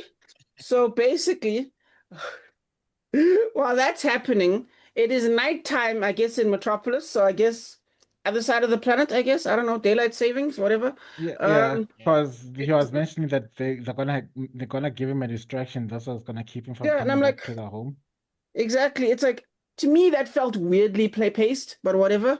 So nighttime, they drop off the thing, then it cuts to day. The order of those scenes made no sense, but not the point. Anyway, so we move on to this thing. They're like, it'll get bigger. Then we basically cut to it getting bigger. Where And did we they see, get that thing in the first place? hey dog, it's at 300 The movie years. There's doesn't been care. monsters. I'm going. You know what? You know what this movie is? It's Powerpuff Girls. It's Powerpuff Thank Girls. you. Someone It's said it. Powerpuff Girls.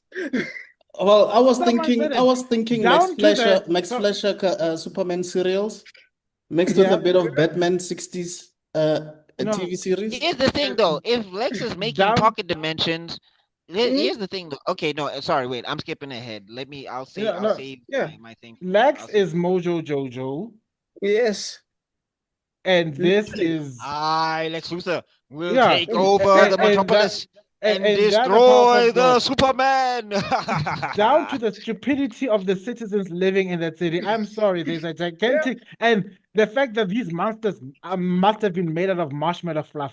What you can't tell me a big ass monster like that rampaging through Son, a downtown. technology, an exploding planet. You can't tell me a baby monster- fell onto the planet and was picked up by Mom, Pa, Kent. And they gave him a special ingredient, chemical love. Do you guys, do you Wow, guys agree chemical with me love. that Buckmeister probably took a Red Bull for this review? What? Jesus Christ. Guys, you can't tell me that big marshmallow fluff of a monster could be rampaging downtown Metropolis and there's no lasting damage. With no damage. And also No. no lasting consequences of people going, guys, what does this mean for the future? Do you know what I mean? Yeah. And Yeah. also people Also- are just like chilling there watching it like it's Yeah. not No, there's not a that bruh monster that eating could the ice destroy us. cream pissed me off. I was like, there's Oh, no bro. way. I was so There's happy no he way. nearly died. I was so happy. There's Yeah, no but guys, way. no damage. No damage. No It's- cars were it's- destroyed. It's There's- like there's- going from one extreme to another. That's the one problem because they But saw I'm the saying, damage here's that the thing, though. I don't understand why Superman couldn't tackle this thing out of the city. that's what I was. And yeah, Hey, it's heavy, dog. It's heavy, my hot ass. Anyway, with the amount of damage it's doing to the buildings around it, the thing is as light as air. It must have been that must have been a balloon. I'm sorry. and I don't know, the CGI for me was horrible. also quick thing, was I the only one when it first came out of the box? And I was like, wait, what did they do? What did they do to? Is it Lilo or Stitch? Which one is it? Yeah, Stitch. it's Stitch. Misha! Yeah. I was like, what did they do to Stitch? That's That was hilarious. literally my first thought. Ohana okay, so- means kill Superman. Yeah, I okay, fine then. Marshmallow Monster is not correct. Featherweight Stitch. Featherweight Stitch gets huge. It does absolutely nothing to the city. Mhm. Subway is and I- fine, I'm I sure. get that they're trying to show that Superman is a hero who cares about every living being. Mhm. But I would also like to think that people there to say, in order for this man to do his job, let's evacuate this area. Yep. And no And one is I- evacuating, guys. Like I know No Superman's one cool, but is like Hambani, like it's a monster. Anything can happen. Why Some was there debris can fall on you. girl in the middle of town with a kilometer tall monster? There's a kaiju. There's literally Godzilla is in the city, There was and no there's a army little girl even. watching. Was there an army there? There was no army there. No, but that's why I'm saying I feel like There was they no should've- army, guys. because There was no this would have cops been to put the people away. Nothing. Yeah, but I'm saying like this would have been a great point to show like Superman and like you can have him overexert himself. Let's say this thing is heavy. I understand. Let him like tackle it out of the city, and when he flies into the sand or something, into the Sahara or whatever, he's like tired because he's winded by this activity, and then he has to fight this thing, and it's a big kaiju monster that gives him the fight of his life or whatever. But like let him take it out of the city. If you're not gonna hurt the city anyway, and everybody's gonna be safe anyway, let Superman go, oh my god, big monster, lots of people could die. I'm gonna take this thing out of the city into the like we're not excited by city fights anymore, Hollywood. Nobody's We like watched- excited to see a bunch of buildings Can fall again, someone- again and again. I'm Take us to the can- Sahara, take us to the desert. In one Can of the someone trivia, tell? Yeah, go on, Mr. Tron. all right. In some of the trivia, it is said that James Gunn was inspired by Godzilla. I think it's Godzilla. I forgot which one. So Gojira. you could see with the Bad kaiju job. situation that he was doing his own Godzilla thing. Gojira. Powerpuff Girls would have made more sense. But anyway, Yeah, yeah. God, no, honestly, I wanted to say, can someone please tell Feige and the rest of the cast of Wakanda Forever that everyone of our generation and younger has seen Dragon Ball Z. We know we no longer care for epic levels of distractions in the city environment. We automatically default to Goku. Goku says we can't fight here. And he's the Let's fight. dumbest character. He's the dumbest Z fighter, by the way. He's the one like, I need to lead them away from everyone. Hey, look, I'm strong. I just knocked your tooth out. Follow me. Flies off. The monster flies with him. He's leading him out of the city. Everybody is safe. He can go flex and have his fight to his heart content. What's going on with Kal-El, who's supposed to be a genius, by the way? Or rather, a combat genius, by the way, and he's busy trying to say, I wanna, Combat genius. I want to capture it like a Pokemon. So I'm just gonna wear it down. So that I can put Again, it. Because that's what tackling I'm it out. doing. Tackling it out of the city would have worn it down all the same. But anyway, Rob, we're getting hung up on this plot point. Please take us forward. You insist, sir. Glad you guys. Okay, anyway, we haven't even talked about this man like properly fighting it yet. Because anyway, okay, we're just gonna push through the fight. Okay, but basically the point of the scene is to establish the Justice Bros, the Justice Gang, the gang of Justice, gang.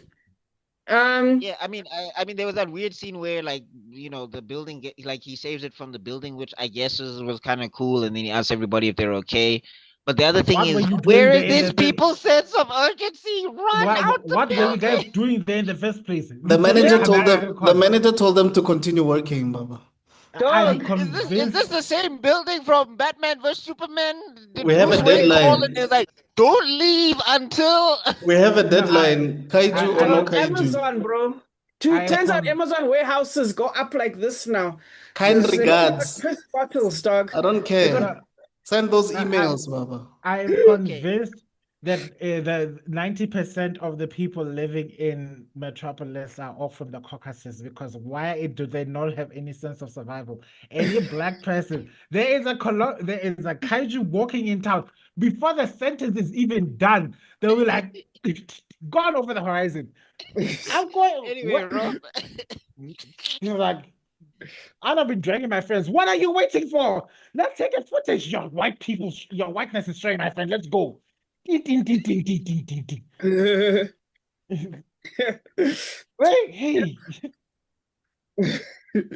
They probably fed it to make it big in the first place. It went But into yes. water. That was that And also, was the only like, let it find water. note how Superman never uses his super breath to combat the fire of the fire-breathing monster. I was like, use your powers. Hey, guys, I think we're gonna rant more about our issues than the actual We got movie. other stuff. Let's go. Sorry. But wait, are we doing the whole movie tonight? Let's see how far we can go. We are at 10. So it's been 2 hours. We're at a quarter of the way through. Well done, guys. We've done our best. I think this was our most organized. 1/4 of the way through in 2 hours. Anyway. Yo! I feel Ram. It's a good thing you're not a teacher. It's a good thing you're not a teacher. That the disappointed teacher talk. Like, well done, kids. Only 25% of this class passed the exam. Well done. I am so proud of you. Hey, my dad was a teacher, so I point of pride. But anyway, I can feel it. Damn. You haven't met my next level sarcasm, but okay, no, seriously, let us introduce the Justice lads, guys. The Justice homies. Late as hell. Monster been there for how long? It's like, were they walking there or what? So yeah, what's his name? Terrific, Mr. Terrific, Yeah. formerly Mr. Evolution, has evolved himself into DC, and he talks to Clark, and he's like, "Here's the plan," and then Mr. Terrific's like, "No, that's not the plan," and then he bounces, and No, because like I Clark is like, think "No, we're gonna," I yeah, think the only reason why these Justice Friends showed up in the first place is because they saw that Superman was taking way too long. Like, yeah, like I think the head like, oh wait, there's a monster attacking Metropolis. Mhm. Okay, who's on side? Oh, Superman is handling it. It's been 6 hours. What's going on there? So you could see Mr. Terrific. I think he's the only POC character in this entire movie, I if you ask think me. Hawk Girl is Latino. I'm not sure. I could be wrong there, but I'm Yeah. pretty No, sure but she's not. I think the other thing is they make a point with Superman that I think if you have to say it out loud, I think that you've heard Superman as a character. What? And they say it too many times. There's a cameo that that's why I'll emphasize it, but I'm just Yeah. like So he appears and they're like, basically, Mr. Terrific is asking the most obvious questions like, what are you doing? It's been 6 hours. I know they don't want to say it, but that's Mm. we're saying the quiet part out loud. It's been 6 hours. No, I wanna capture it alive. If you wanna capture a wild animal, go play Pokemon Go. This is a Yeah. city, put this thing down. That's all. Yeah, we're not saying you should kill it, just knock it out. oh, They and killed also it. yeah, Immediately. they take it out immediately. But I'm just Yeah. saying the other thing is like Superman, if you're that like hell bent on capturing it, tackle it out of the city and wrangle it.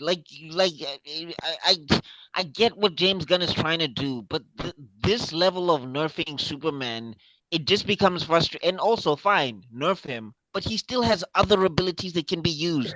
He didn't try to freeze this thing one. Okay, no, Yeah. I'm Yeah, getting caught in you're a cycle. repeating Getting yourself. caught Yeah, in a cycle. He's Getting he's caught in a similar that's though. cycle. He Sorry, gets one. It's like Infinite what's it called? Tsukuyomi. Marvel Rivals. You get Infinite one. Tsukuyomi. Yes. Oh God. Okay, yeah, You go, get. go. Yeah. I'm saying, Yeah. You please, get. Rob, take us forward. Okay, I fine. think But you get one usage, I'm stuck in and then. Izanami because you keep saying that. I've been hearing Rob the floor is yours from back this entire evening, and I still not Itachi. Where are you? that's why I'm asking, did he have a Red Bull before we started this? What's going on with Buck today? Hey, dog. Anyway, But please anyway, continue. yeah, Yeah. cool. So anyway, yeah, they don't get to use the ice breath, and they basically waste 20 minutes trying to poke its eye. Turns out the eyeball is stronger than the stomach somehow. Um, What so was Guy um, Gardner thinking? Look, if it was Jon Stewart, I'll tell you what Jon Stewart would have done. He would have created a shield, a force shield, a force field that was big enough to enclose this thing, yeah, lifted that thing, and took it And elsewhere. taking it out of the city. his brain would have He broken, was dog. I'm he sure was that's not gonna patch its eyeball, dog. You know what? Also, uh, in defense of Superman wanting to have a whole lot of saving all the weird things. I don't know which Superman, the one where he drank the sun too much, I guess, and he was dying. You get to see that he's Oh, got his photos of solitude is full of amazing and wonderful different pictures of each at every yeah, very shape and size. brainiac of him. Yeah. There's this sun-eating gigantic culturous monster that devours suns that he rescued because it was a child and it was starving. I get Superman, you care about life. And I would have liked if they had a precedent where the Fortress of Solitude had had a lot of these weird creatures and that Crypto would be playing with that would be more would have more time to socialize. That would But be nice. That would have been horrible because Lex Luthor would have set them free. Nah, I know.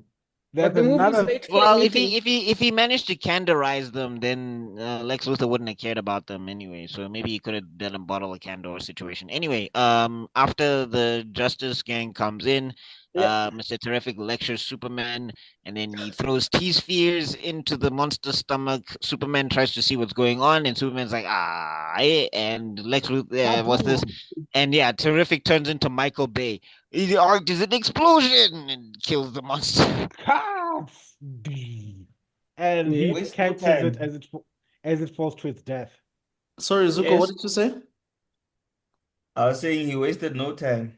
Yeah, like you But I'm control just alt saying, delete. also smartest man on the planet, like blowing up the kaiju in the middle of the city. I don't know. No, Like, you what need if to There was Superman no was not lifting there? it. No I one was. think he I was don't think. saying, I think basically was saying, Superman, since you don't want to kill it, then you're just gonna have to carry it out, big boy. yeah. You All right. 6 But hours? I don't know, like this characterization of Terrific, I'm not sure. Because the comic books I've read, he's more akin to a Superman than he is to this.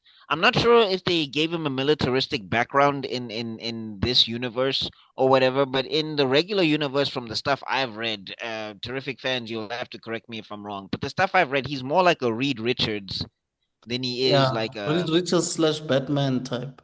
I think he was yeah. autism coded. I wouldn't be surprised if he was Yeah. spectrum coded for this movie. It Yeah, I mean, feels I don't like know. I don't know, but it. like the thing is, in the comic books, he's kind of well adjusted as a person. Yeah. He's a big team player. From the stuff I've read, like to the point where he leads his own team, Fantastic Four style. The Terrifics, And yeah. yeah, and also like the other thing is, he seems like he is pragmatic to a point, but he's kind of like preservation based from the stuff I've read. So I feel like he would have been more on Superman's side from the comic book aspect. But And again, also, I've only I read mean, limited material on Mr. Terrific. I think one So of my everybody's favorite. I think what's going on is that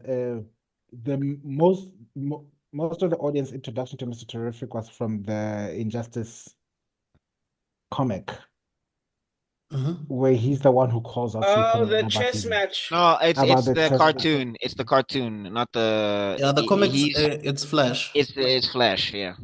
Oh, Barry it was Allen Yes, Flash. yes, also it was the cartoon where he calls him out on his BS Yeah, with the the Yeah, yep. they chess match. basically they kill off Barry Allen in the stupidest way and replace him with Mr. Terrific. Here's the So thing with these things. When it comes to a black guy, this is a theory I have. But when it comes to the cartoon and movie things, they have to give them something to do. So instead of giving it to the Flash, they're like, we have to give him Terrific something. So they gave him the Mm, Flash's yeah, invincible moment because Yeah, otherwise sure. he does nothing. Same thing with Black Lightning, I'll be but back, that's his guys. own thing. No stress. Anyway, so Justice Gang they killed the thing Oh, and is they're like yours. they're lecturing they're like talking to Superman or whatever, right? Mm-hmm. And this is basically what you call what, like the midpoint, or is it the Um, dark heart? Is it the dark heart of the no, soul no. where? Dark Heart Point is the farm. Oh, This is not the. this This is not even the this is midpoint actually. This is not the this is midpoint. oh, and I this think is we're the at the inciting one. incident. Yeah, this is the we're No, at it's the fun. 1/3.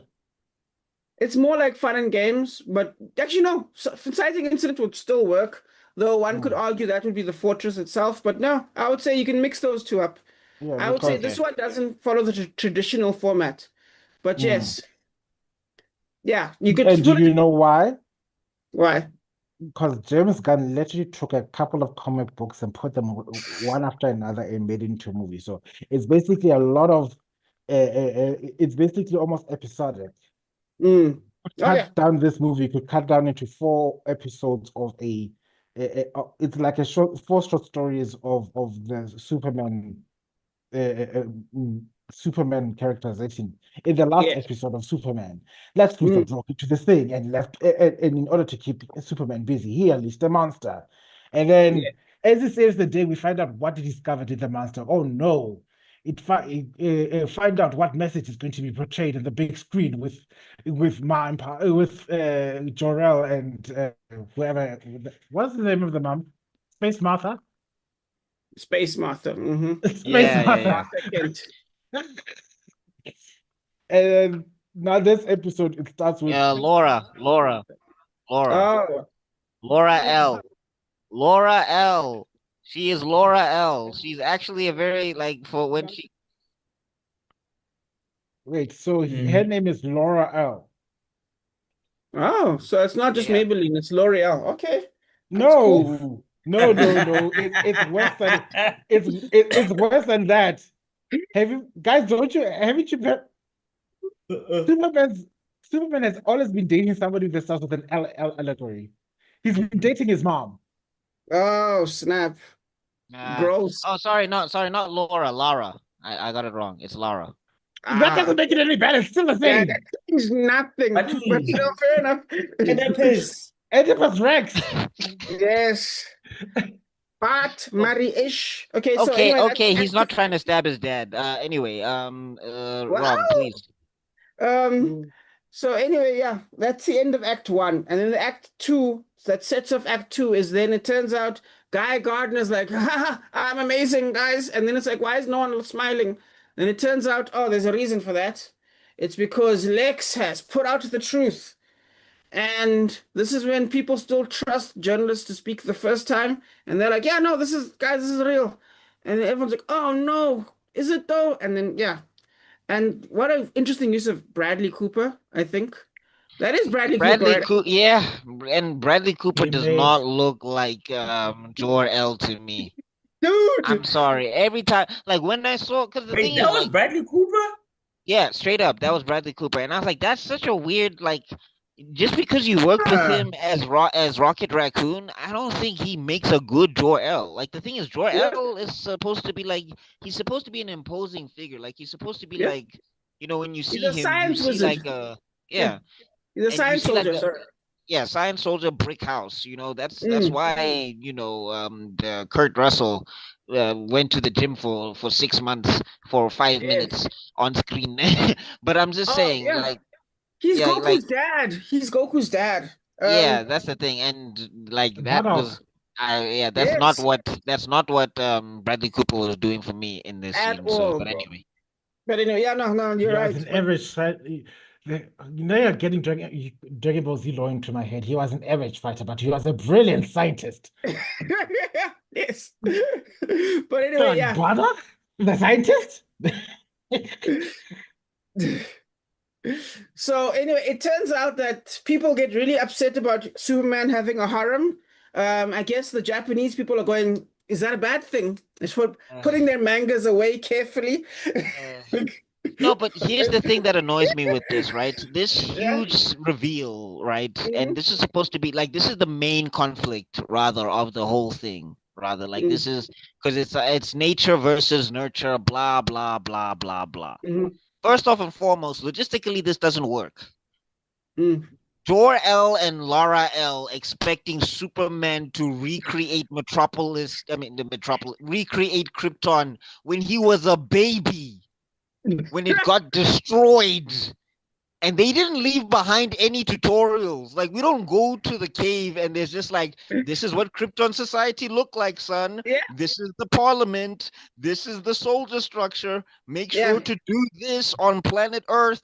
There was nothing of that. So how was they expecting a baby to take Oh, over the planet and recreate Krypton? This is not like Bardock. Zod, who grew up with Krypton and had a Zo- reference of Krypton. Superman they does not know what that looks like. So why would they entrust that Jor-El, to him? they were like, look, Jor-El, here's Swaziland, just do that. yeah, yeah. Okay, so Vana, it always gets me going. The fact, imagine you are going to, your only child is going to become an orphan, the only child representative, and the things they're telling your child are like, "O ba nyobe ngwanaka, o ba Evan. tse, o ba shapa, oi, oi."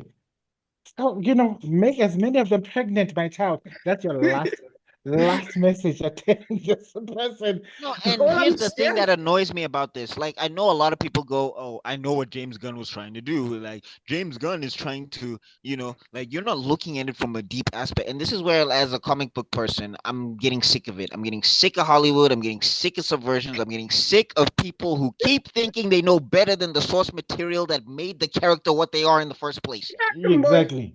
Smack 'em. Jesus. Buckmeister, I choose Jor-El, you. Choo, Jor-El choo, and choo, choo, Lara choo, L. choo, They choo, choo, need to choo, choo. be the Kryptonians that rebelled against the system.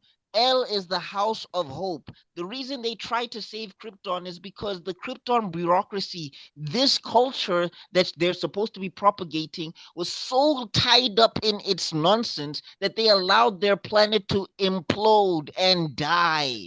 And Well, Jor-El and Lara-El were scientists who realized that there was a problem, tried to go against the system to save lives, and they didn't win, so they just saved their son. And the last message they give their son is of love and hope, because that's all they had left for the last love. Kryptonian.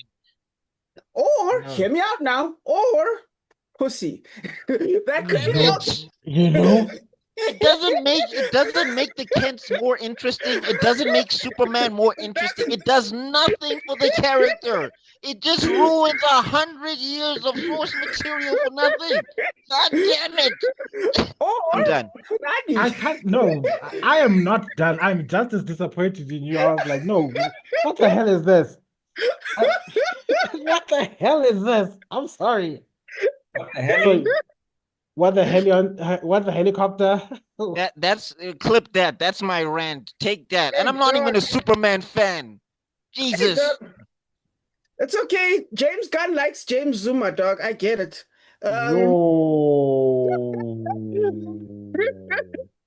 But It's anyway, not my disclaimer. Mr. Stoughton must be wherever he is. hey, dog. After No, your, I'm never just mind. like stop it, But Hollywood. yes. You're not better than the source material. Lord of Yes, the they Rings should is knock still it off. kicks ass today because it respected the Yes. books. Stop this nonsense with 100%. comic books. If you 100%. want to make, I mean, so what gets me, or rather what irritates me the most is that you all tried to your level best to bring a edgy Superman, a Superman that kills, a Superman that is coming, a Superman that has an objective to take over the world. Hence, if you don't know, I'm busy quoting people like the Viltrumites and Homelander and all these characterizations, because you thought Superman was boring as a character, and you thought your only solution was to make him edgy and dark. And the thing that people were busy criticizing, and rightly so, was that if this person is as powerful as you say he is, if he's as powerful as he claim he is, he could have solved all the world's problems at this point in time. That's the only criticism they were putting. They were not questioning whether his moral center is a problem, or whether he'd snap and kill 1 billion people or anything like that. We were not questioning that. We were questioning that, like, why do you care? You can't give one character godlike powers without us being unable to be immersed in the storyline. And contrary to even the original story source, the story source was always about nurture versus nature.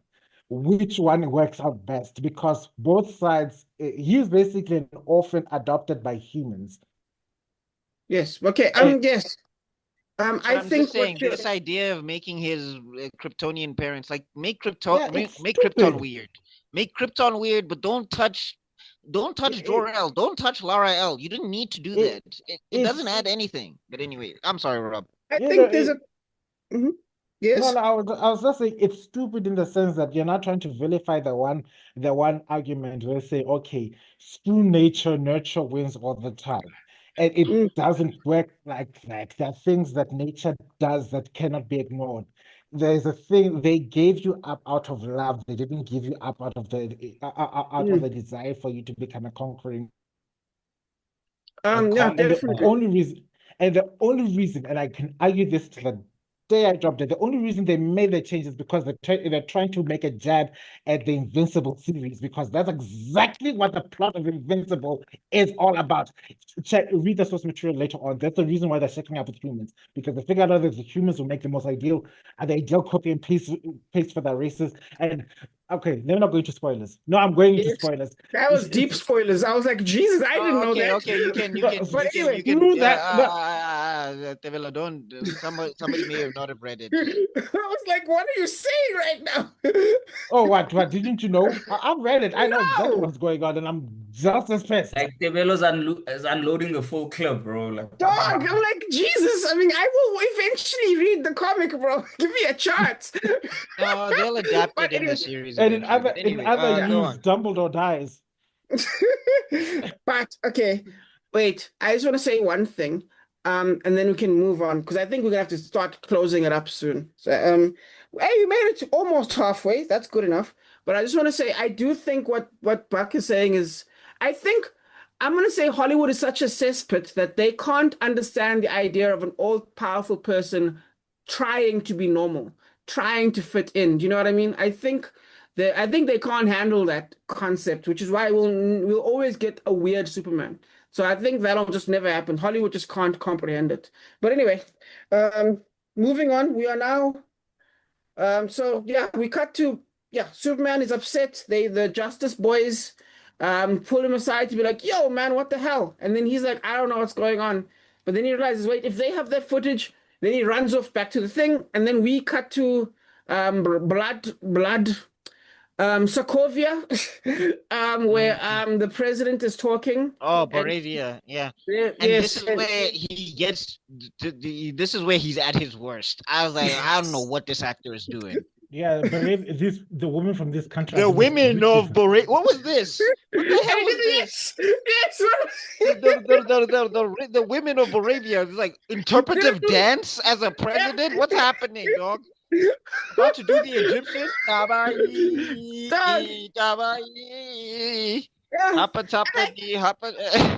And I get it because technically in the real world, but the thing is, in real world leaders at least softly drop diss tracks on each other. Like, it's like a little side comment. Xi Jinping will say something. True, but I'm saying nobody starts turning into Fat Man Scoop. Exactly. It got ridiculous. Yes, exactly. It got ridiculous. But anyway, we're setting up that that this is about that. Turns out that this man is not just helping Lex Luthor. He straight up knows Lex Luthor, and they like have conversations. He ends up in that little portal, and then they basically yeah. Then we cut to Superman going to the fortress. And we see the disaster. We see that number 4 is basically destroyed. We never see number 12 again. It was like, what was the point of that? But anyway, he's like, hey, what's going on? What happened to my DNA? I thought the DNA should have blocked that. He's like, nothing. And then we see that the dog is missing. Lex is pregnant. He's carrying a baby. Yes, exactly. So he looks for the dog, and then we get a cool scene where Superman decides to be badass and smashes in. And you kind of get to see how big Superman is when he like walks through the door like that. And you're like, oh, okay, no man, he's pretty big actually. I think the suit kind of hold Corn Sweat. Like, I think they needed something more form fitting because he's the right size and he has the mass, but I think they just needed something to fit him better. I think they should have gone more if they were going with the classic underwear outside. I think they should have gone more with the Christopher Reeve look, where it was like kind of this cloth instead of this padded thing. Instead of this, like I acclimatized to it. Like the suit doesn't offend me that much, but I think they could have done something more form fitting. Exactly. Since I was fresh out of Henry Cavill, I was trying to say, no, I need to see the muscles. I need to see something. Give me something. Give me some eye candy or something, please. I know he's got a jawline for days, but come on. I need something. And I got absolutely nothing. Like it was that meme, the Doge meme. No hope for you. Donk. That's basically what I got. And I think we should maybe we can squeeze in that cameo that I now understand what cameo that Bach was talking about as Superman goes home. Because wait. No. I want before we get there, I wanted to break down the scene where Lex is yelling. Superman charges in and flips over the table and does that. Okay, yes, let's go for it. Yeah. It's an interesting point where Superman knows who the villain is. He's been knowing who the villain is, and he's been playing along as a quote unquote citizen of the world to say, no, I can't arrest him until I have proof. Yeah. Where I think this is where Batman would have said lost his mind years ago. It's like, Clark, he's evil. Instead of waiting for him to slip out, actively investigate him and compile the evidence needed to take him down. Don't just wait until he does something wrong. What the hell is wrong with you? Why are his kneecaps still intact, Clark? Yeah. Break his kneecaps. I would have, and I was so hoping they would have done the scene where if to the Superman is floating outside and he's like, open the door, laps. That would I be was, funny, actually. yeah, I would have enjoyed that. Feel like, No, look, not Superman has laps. stormed in on Lex before a couple of Mm, times, depending on Uh, which continuity you read. I yes. Most think of the them, thing though is I definitely understand what they're going for, but I think this Superman and I think it's just something I would have done differently. Like it's consistent within its portrayal, but I think this Superman also needed some like times of quiet. So yeah, I think if yeah, he there was floated no, in and if he was quietly talking to Lex, where Lex is trying to troll him, and Superman is like, you can see maybe his anger is at the surface, but he's also Mm, suppressing his anger, so he has this monotone delivery where he's just like, I just want my dog.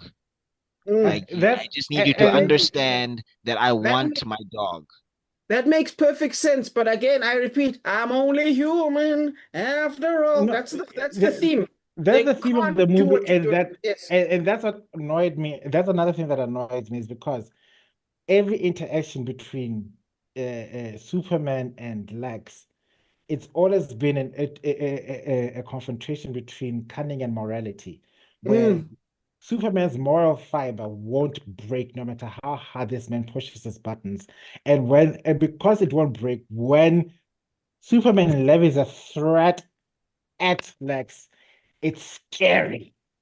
Yeah. mm. We never got that. I wanted This to mention entire that movie, the fact this that entire the fact movie, that you Lex don't. just looked at Superman and was just drinking his coffee was so cringe to me. I would Like, have undermined the themes. The themes, And gentlemen. and okay, I'm sorry for taking the mic for a little longer, but that interaction adds to the fact that I mentioned it. Okay, I was trying to hold back, but I mentioned it to all my friends and everybody who's watching this movie. Like every single fanfic was saying, no, no, no, no. Lex has the biggest crush on Superman in his entire life. This movie made Lex so obsessively in love with this man, and now people are busy arguing, and I've got many major stands like, no, you're looking too hard into it. You member of the council, you like to LGBTify everything that comes into this movie, and I'm Yes. thinking, truth is, it's your fault. It's actually your fault. No, because you were queer coding villains for the last 5 million years of cinema.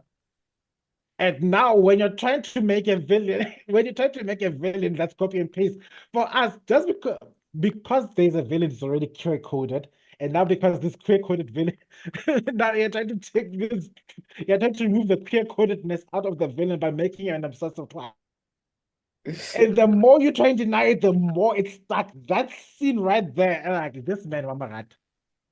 Fair Everyone enough. is like, I more Fair than enough. a shame. This is a lava spat. Because what's going on? Why aren't you scared of this demigod that could snap your neck in a minute? But you're looking at him like, mm-hmm. Okay. Your low budget shit. All Okay. right. Fair That's enough. how it felt. But I will say this. That doesn't excuse your Fast and the Furious purifying then, because those guys aren't enemies. Those are friends, What? Dawn which and means that, Anyway, that, yeah. So that I think whole then that whole this that is whole series is an allegory about bisexuality. I will not yeah. hear any excuses. Continue, okay. but Anyway, But so anyway, yeah, moving on. this is where we get to the cameo that again kind of annoyed me Yes. because it's just the writer showing his hand. So James Gunn has said this in interviews before. He's like, if Superman had to, he would kill. Now, there's just some issues with that. So, like, basically, this, like, if we're supposed to accept this, this has to be a doomsday level threat. And, like, those rarely come along. And again, it's just that Superman has so many options as a character within his power set that, like, you feel like when he has to kill somebody, it's like, the writer like unless you do the fanciest footwork to justify it, it will never land. Like that's why like with Man of Steel, when he killed Zod, like the thing is the things that you've seen with Superman in that movie, you were just like you had 100 other ways that you could have solved this problem. Why did you jump to that one? And it's just like, no, well, what was he gonna do? It's like, first off and foremost, he downed a lot of buildings. So like, why is he caring about this particular family? And then second of all, Zod just got his powers. Superman has had these powers for years, and he couldn't figure out a way around Zod. Just So make him look whenever you, down. so like whenever Grab you him, do look this down. thing, no, I Grab him by mean, the hey, scalp. Down. maybe there's people in the down floor or whatever. I'm saying do They were something on the else. base. They were on the bottom It floor was of a the subway, building. but yes. Oh, okay. Anyway, Yeah, yeah. Oh, all right. down. Perfect. Yeah, perfect. My point being is that like when Mhm. you say Superman has to kill, it's different from when you say like Batman has to do it, because Batman, you're just like, dog, you don't have choices here. And Batman will be like, I'll whip out something out of my utility belt to give me a choice. Whereas Superman, you have so many options. So when Peacemaker, oh, that's right, Peacemaker, and apparently the second season opens with the orgy. So PG-13 universe, I don't know what's Ew. going on here. Ew. um, yeah, I don't want to yeah, see that. I don't care about what happens with those body parts. yeah. Well, you know, apparently Peacemaker is equal opportunity. He's one of the council, so he's hitting everybody, and everybody's hitting him apparently. But anyway, point being is Also, that but choose pissed about. yeah. Continue. But I anyway, thought you guys said that it's getting late, but the tangents are just insane. sorry. No, well, anyway, I think this is where we're gonna stop. But I'm just saying I didn't like this because then Peacemaker comes in and he's like, he's on a day, he's like on a news show, and he's like, oh yeah, well, Superman, he institutes this rule where he'll only kill when it's absolutely necessary. It's like, come on, man. And it's like, first off and foremost, how the hell did you get on daytime network, you murderer? Yeah, you wanted man, you like And then what the also, hell? like, what are you trying to say with this gun? Like, why do you have to spell it out for us? I feel like this is one of those unwritten rules. Like, if a situation like that happens, I think the audience would be smart enough to get it. I don't think you need to hold my hand and explain Superman's morality to me. I think the movie should show it through his actions. Mm. I feel that, man. I feel that. No, definitely. Um, Anyway, yeah. So yeah, basically that is what basically we're gonna end just before the actual thing. So it's like the last scene after we get that funny cameo. Yeah, we see this man, he's missed a call from, so he picks up the phone. Oh, what was the flippin' thing in this? Oh, you were they fighting another monster that I didn't even know an about? Yes. interdimensional imp, and this also pissed me off because I'm like, Superman, I get your mopey. Go help. Nah. You fly out there and solve the problem. It's what you This do. It's Powerpuff Girls. This is literally Powerpuff Girls. Actually, you know what? I Yeah. double down now. This is absolutely Powerpuff Girls. That's But hilarious. yeah, Hello. He wears a red cape and boots and but yeah, even Thingamajiggy says, "Aren't you gonna go help?" And he's like, "Nah, it's fine. It's just a." He literally says it's just an interdimensional imp, and I'm like, "Oh God!" But yeah, so that's the silliness, and then he decides he's gonna hand himself over after they have a conversation. He's like, he like goes over his feelings about this whole situation. Like he thought that his parents were X, but it turns out they're Y. Um, Look, I get what he was going for here. If you think about what happens later on with the parents that tell him the good thing, you can kind of see what's going on here. And I think I think again, it's poor everything's happening messaging. too fast. It's I this think movie's it's late for poor a meeting. messaging. I think Yeah, it's poor messaging though. yes. I think Like it's too thin. It's yeah, noodles, and I hate noodles.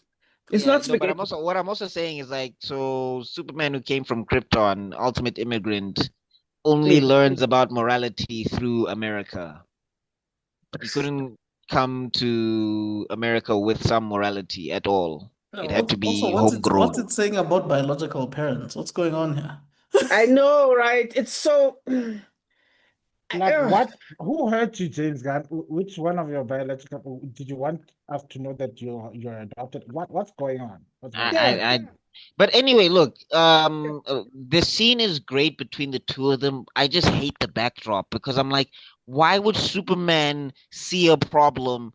Like, I think it would have been a stronger scene if he tried to go and help, and then like Mr. Terrific is like, look, man, the optics are not great right now. Let the human hero solve the human problems. Just lay Mm. low for a bit. And then he flies to Lois, and then they have that conversation. I feel like that would have been so much better than him just seeing danger outside his window and just going, nah, they got it. What if the imp kills somebody by accident and you didn't do anything? It's Again, because once again, it's a silly movie. it's a silly movie. We don't get the notion that the people are actually in any sort of danger. Yeah. Um, we don't get a sense. There's no tension, and that's the thing. If you're gonna go from one extreme to another, you're right. It does give the city of Townsville, because we are supposed to feel like Superman. You need to save the day, get up or something. We need to Yeah. feel we as the audience need to feel the helplessness that people are embodying, and then when you come save the day, we get a glimpse of what the message of Superman has always been: hope. But we don't get that when it's with this type of writing, because you're trying to move far away from Snyder's Mm. edgelord circle jack, because you didn't feel comfortable with the amount of violence that you got from that Please movie. fix your So, sound. oh, can you hear me? Can you hear me now? Yeah, we heard you. Yeah. Oh, okay. It's fine. Yeah, It's just a bit thick, but it's fine. Yeah, oh, carry on. okay. Yeah, I'm curious. I've got those anger veins from concentrating too much on my forehead, and I'm beginning to get a tension headache, because this movie did that for me. Hmm. Yeah, I'm just like, you took away, in an effort to try and make Superman a hero, and I don't know how everybody was glazing it on the social medias and stuff like that. You took away the way the reason he was necessary in the first place. Mm. By adding these Justice League people, by making sure that the monsters don't do any damage to the area, by making sure that he spends more time worrying about saving a damn squirrel, uh, Oh, than and I think that was also a political thing. If you guys remember what happened to the squirrel, Rob, What? They saved the school and they put it aside? you remember the squirrel Uh, thing in America? nah, dude. I know what you're talking what about, but that's what almost too squirrel thing? deep. Okay, so Okay. basically, a set of YouTubers were raising a squirrel and another animal. Oh Um, yeah, then they thought it During had rabies, and just then before the elections, I think, or something like yeah, that. and then talk What about hating happened? the government. Someone What happened? snitched. So Oh. basically, what happened was, these guys were raising these two animals, a squirrel and some other animal, like a skunk or something like that.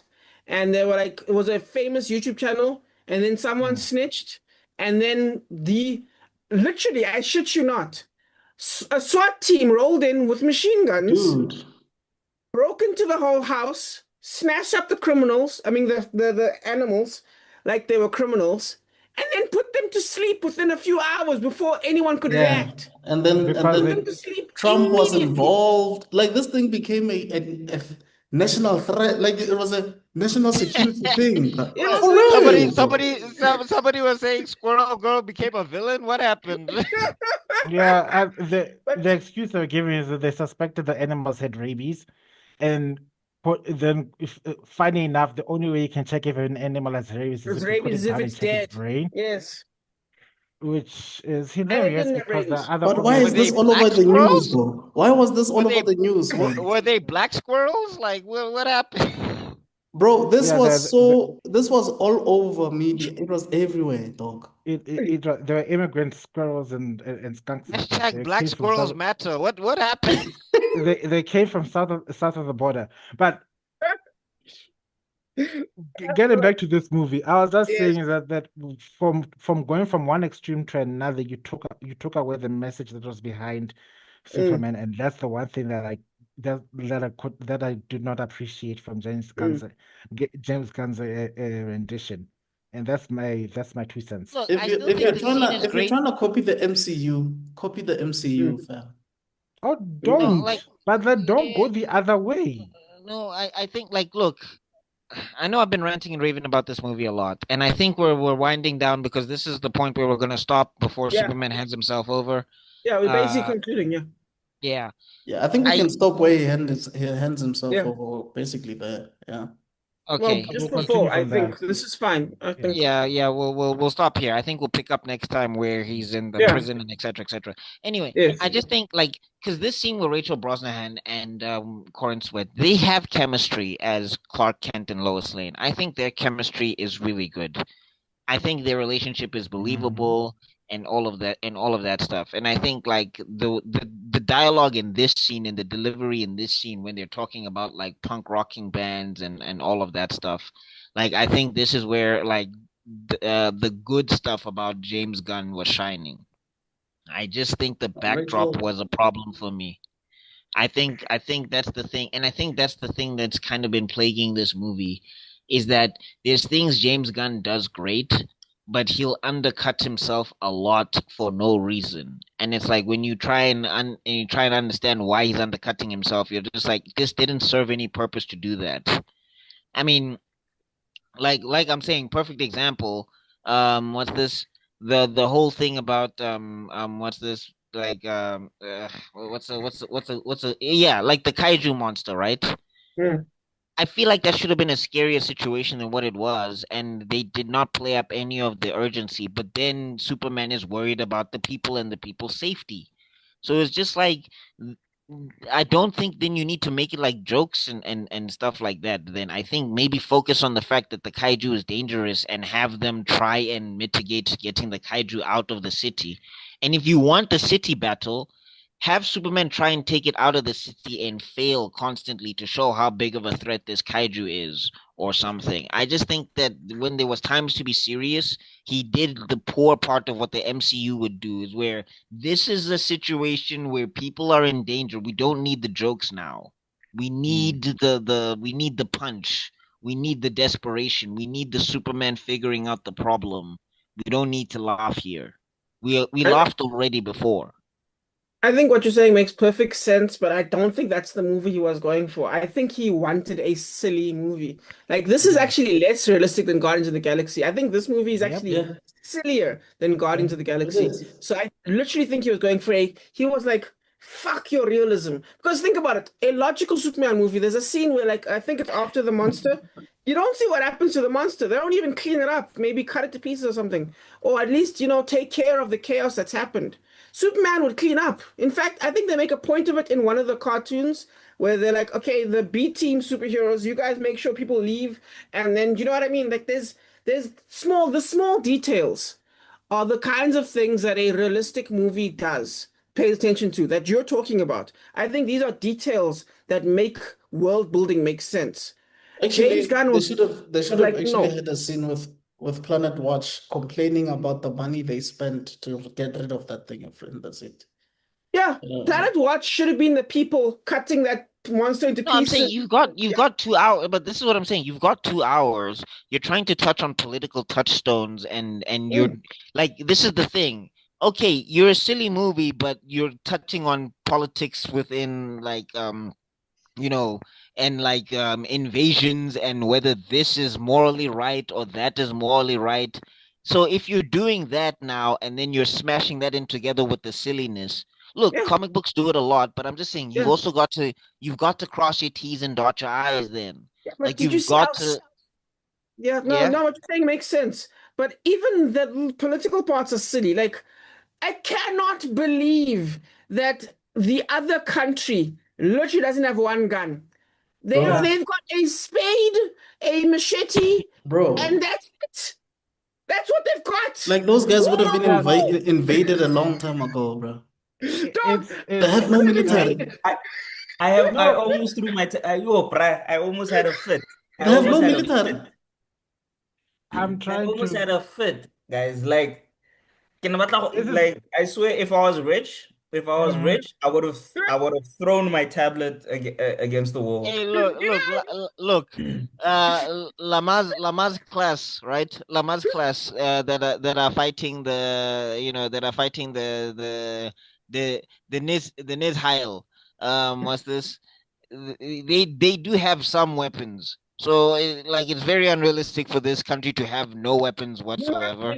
Like I just wanted And to. it's a proper established country. So you're gonna tell me you didn't even have like the AK-47, the easiest gun to get. It's Not because that. they're trying to parody is not real with Hassa. It's because they're trying to No, but show, like, look, yeah, I no, even in Gaza, they've got they had Hamas. something. They Also, had they something. had buildings. Like, I don't know why this country is just in a sand lot. Like, give them No, some Exactly. infrastructure. Like, It's like they Exactly. went to Exactly. oh my some God, squatter guys, this scene some is squatter so camp somewhere stupid. Kokasi, and then he This Exactly. got is like a whole so No, community. squatter stupid. camp has buildings, Cam. Squatter No, Yeah. camp, what I'm saying, manalidi hoof. what I'm saying What is, it's about like they just creatures from got to Star the. Wars? This With is the not a camels? country, guys. This is What are the just yeah, creatures this is just some from Star location Wars? somewhere that's Kokasi. Like it's not that's even a whole what country. that's what I'm saying. They're trying to stress that parallel, but they've taken away every other aspect of a different character. It's They've made these it guys are silly. the big. That's Again, it's a silly movie, it's a yes. silly movie. No, So and this is where I'm saying it kind of disappoints me with James because I'm like, bro, I know you can write better than this. I've seen you write better than this. Like, and I Yeah. know that Mona, you can. I know that you have this in you. And I'm saying that this overcorrection, not only does it clash with the universe aesthetic that you're trying to create and everything, I just think it takes the teeth out of your Superman movie. Because thank even if we you. go to OG Christopher Reeve Superman, right? There Yeah. was a lot of nitty-gritty detail in there, like Lex Luthor had to find a hair, Lex Luthor had to do this, Lex Luthor had to dig for that. And the whole point was just revolving around the fact that Lex Luthor was going to blow up some innocent people to get a piece of land, and Superman had to stop some missiles and stuff. So basically, they were challenging Superman morally, they were challenging him logistically, and then there was a sacrifice that was made that Superman had to Uno reverse because that was to show his emotion and to show the fact that he was selfish, even though it should have spun the planet out of orbit. But okay, he flies Should around have the killed planet everyone. in spec time. We But were anyway, supposed to be uh, dead. Forgive them. We forgive them for that. Yes. but my point being is that that movie challenged Superman on many levels outside of his power. And you can do that while doing this. Like the political aspect and the reason why that scene with Lois where she's questioning him is so good is because he can't punch his way out of a logical argument. That's Yes. how you do that. Do more Yeah. of that. Taking Like So, the president don't off. guys, go for this silly thing and then just yeah. throw these deep things at me and then be like, but it's still a Yeah. silly movie. Now you're It confusing me. it's Yeah, so not let's deep. yeah. So guys, let's do a little bit of like a quick 1 minute act one roundup, and you guys All can just right. tell us what you think, and let's wrap it up. What do you Cool, guys cool, think? cool. Yeah, let's go for it. Okay, Tebello, you can I'll go start. first then. Okay, yeah, yeah. I was hoping for volunteers, but And no. whoever has the Oh, Nokia okay. next to the Oh, radio, somebody please said move it back. All right, all Whoever right. has the Nokia next to the radio, please So move it back. if we just wanna wrap this up in a sense, yeah. So we get we open up. So Superman, we open up with the Star Wars crawl. Superman got his ass whooped. Went No, back I to meant the like a solid. review, like a review. Oh, Like, yeah. uh, What uh, did you think uh, of the first part? what did I think? Yes. All right. Just to sum it up, I see what they're doing and I see why people would like this, but I think they like this because it's in contrast to what came before. I don't think they like it because of how it stands on its own. Mm. And and I- and and I think it's being written in a response. And I remember saying this in a tweet. James Gunn can't write to counter a Snyder fan.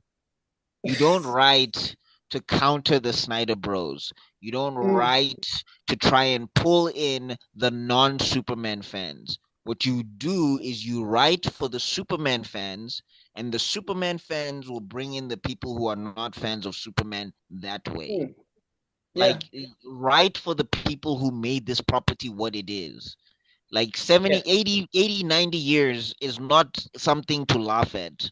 There were Yeah. people there that went every day to the comic book store for Superman. You write for those guys and you make Mm-hmm. the movie for them. And yes, you put in your humorisms and your James Gunnisms. I'm not saying take a one for one thing, but you need to keep what made this franchise what it is, what gave you your job, because that's essentially what gave you your job. You need to keep that in the back of your mind as you're crafting and creating this universe. I'll tell you now, I don't like Superman that much, and my main reason is his powers. But if I ever got tapped, bro, I know what I would tap into to make a good Superman movie because that's my job. And I feel like here you were writing in response to Snyder, you weren't making a Superman movie. Mm-hmm. Um, my final thoughts are just short and sweet. James Gunn looked at this thing and said, this story does not deserve the best of me," and that's what he's sticking to. Jesus. I no, no, no. No, I love it, man. Keep going. He, the other stories we've seen work that are like, wow, this is actually proper stuff. He just looked at this project. He looked at the state that the DCU EU. is like. He looked at how there's so many clicks and producers, and we keep on joking about the Wakanda Forever crew. We see all that, and he thought he's gonna give it his bare minimum, because if he puts too much of his heart and soul into this particular story, he feels like he's gonna get burnt. So what he did was just basically malicious compliance. And that's what I feel about this part, especially this first part of the movie. We'll get into a little bit more nitty-gritties later on, but this part, it's malicious compliance. Mm. Zuko? Uh, uh, it's just poor pacing for me. Like your first half is supposed to build up. This guy was already at 120 in the first act, and it never slowed down. It never calmed down. Superman, when Clark is having his interview with Lewis, that is supposed to make him think. That is supposed to make him calm down. Like, oh, okay, maybe I've been arrogant. I've been not seeing the whole picture, but it doesn't.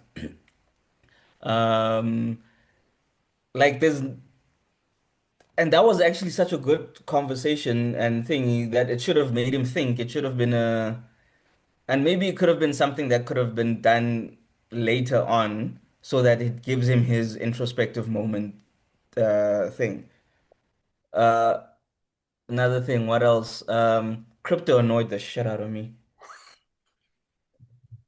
Yo, Already. Beautiful. Crypto annoyed the shit out of me. No, now that Yeah, Zuko mentions it, like he's totally right. This movie, I mean, okay, I'm not talking about crypto specifically. I'm talking about his last point. Like this movie lacks reflection in a lot of the Yeah. acts, and I mm. think it hurts it as a product. And especially when you think that Superman, he came here for a reason, and then worse, when he finds out his reason has been questioned, he literally just goes gun ho and like, oh, I'll turn myself in. But like, there's no thought, there's no calming down, there's no going to his parents. This is what would have been a perfect time to go to his parents and have a talk because I mean, they raised him, they loved him, so he knows some, and especially when your compass is broken and you can't find home, you go to your parents because they'll give you Yeah. that perspective. And he didn't. He didn't even think about it. So that's also very weird. His girlfriend, he says he loves Lewis and he doesn't even ask her, what should I do? Mm. So how can you love someone if you're not even interested in their opinion about something that's going to affect your life, which means it's going to affect their life? Very weird. So it's it the opening fight scene didn't really have too big of a problem with it. I could see what they were trying to do with the Lex having figured out Superman and the fact that Superman doesn't have any actual martial arts training. It's Oh yeah, literally just up. yeah, Lex is a gamer. He's like up, up, down, down, side, side, left, Yeah. Mm-hmm. left, triple X But the fact square. that Superman doesn't have actually any martial arts experience, so he doesn't realize like, oh wait, this guy's countering all my moves, you know? Like a Batman would have like, wait a minute, this guy has that. This guy, if I do this, this guy's already reacting before I do, so he knows my moves. I need to wait, Does he know that you could eye laser? Does he know that you could freeze him? Try. like, but that's what I'm saying. Like his battle IQ, it shows he doesn't have a strong battle IQ. So that I didn't mind it too much. I hated, like I said, I hated that opening 3 years this, 3 years that. Ugh, oh, fuck off, man. Yeah, so Yep. in the yeah, so it everything was just too fast because uh Cat Grant is an essential story component in this, but you don't have anything with her. Mm. Jimmy, there's this. Why is Jimmy such a heartthrob? That okay, I found it funny. I That's found it ahead of fun. time. That's ahead I of found it time, but funny and I yes. found it fun. But like, Mhm. they should have It's a thing from the comic books. that could have been a thing. Okay, that could have been a thing that they explored a little bit more, you know. But it's just glazed over, like nothing's happening. And that's the thing. Everything's glazed over. Like things happen and they happened and it's done. Mhm. That's my big takeaway from this. All right. Okay.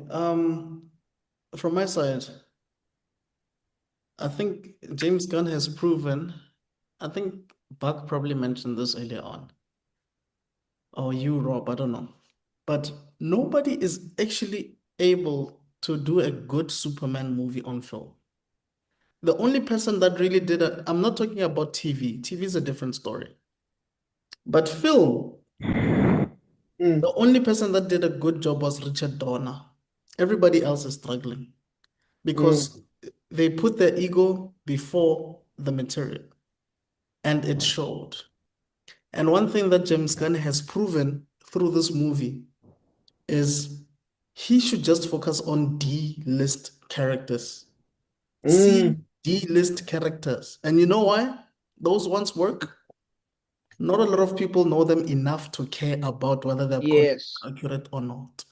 So Mm. the Mm. problem here is Gunn was trying to fix an A-list superhero by looking at the issues that people are complaining about in the DCEU, but not necessarily looking at what Richard Donner got right.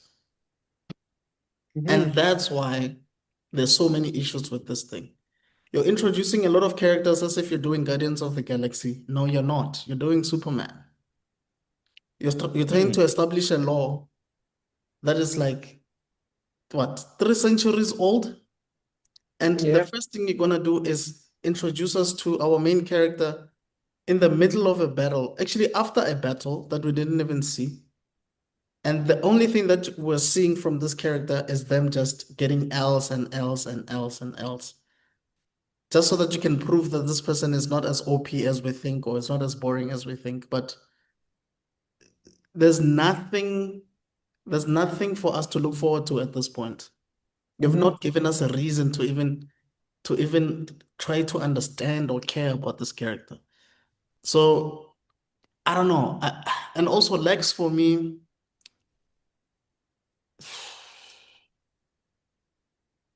he didn't I've even feel given up on a he comment didn't even on feel an like a accurate character. Lex. And I don't think I've ever said this out loud, but a lot of actors can't get Lex right, guys. I don't think we've ever gotten No, a good here's the Lex. thing, right? I think Nicholas Holt's performance is actually really good. I just think the logistics of the story cut his effectiveness in half. Yeah, This Lex is not focused. This Lex is all yeah, over the place. that And I didn't think work that's for like a me. holdover. And I'm saying, and I think it's a holdover from Snyder again. Because they wanted to like try and move away and they wanted to do like this sneaky businessman thing.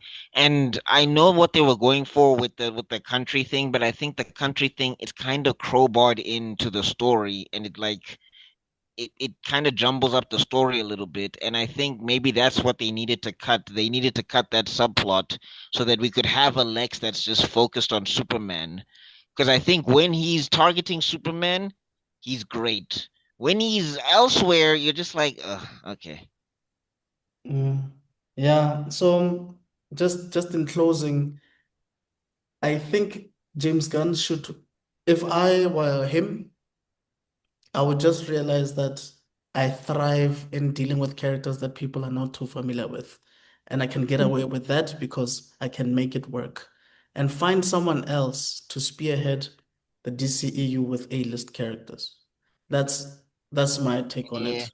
No, but And I think, just a little bit. I'm just gonna say this just, and then it'll be my last point. I think we need to be kind of be wary of that, because the thing that I'm worried about now is that when executives think they can get away with whatever, this is the only medium that it happens to. Well, this and video games.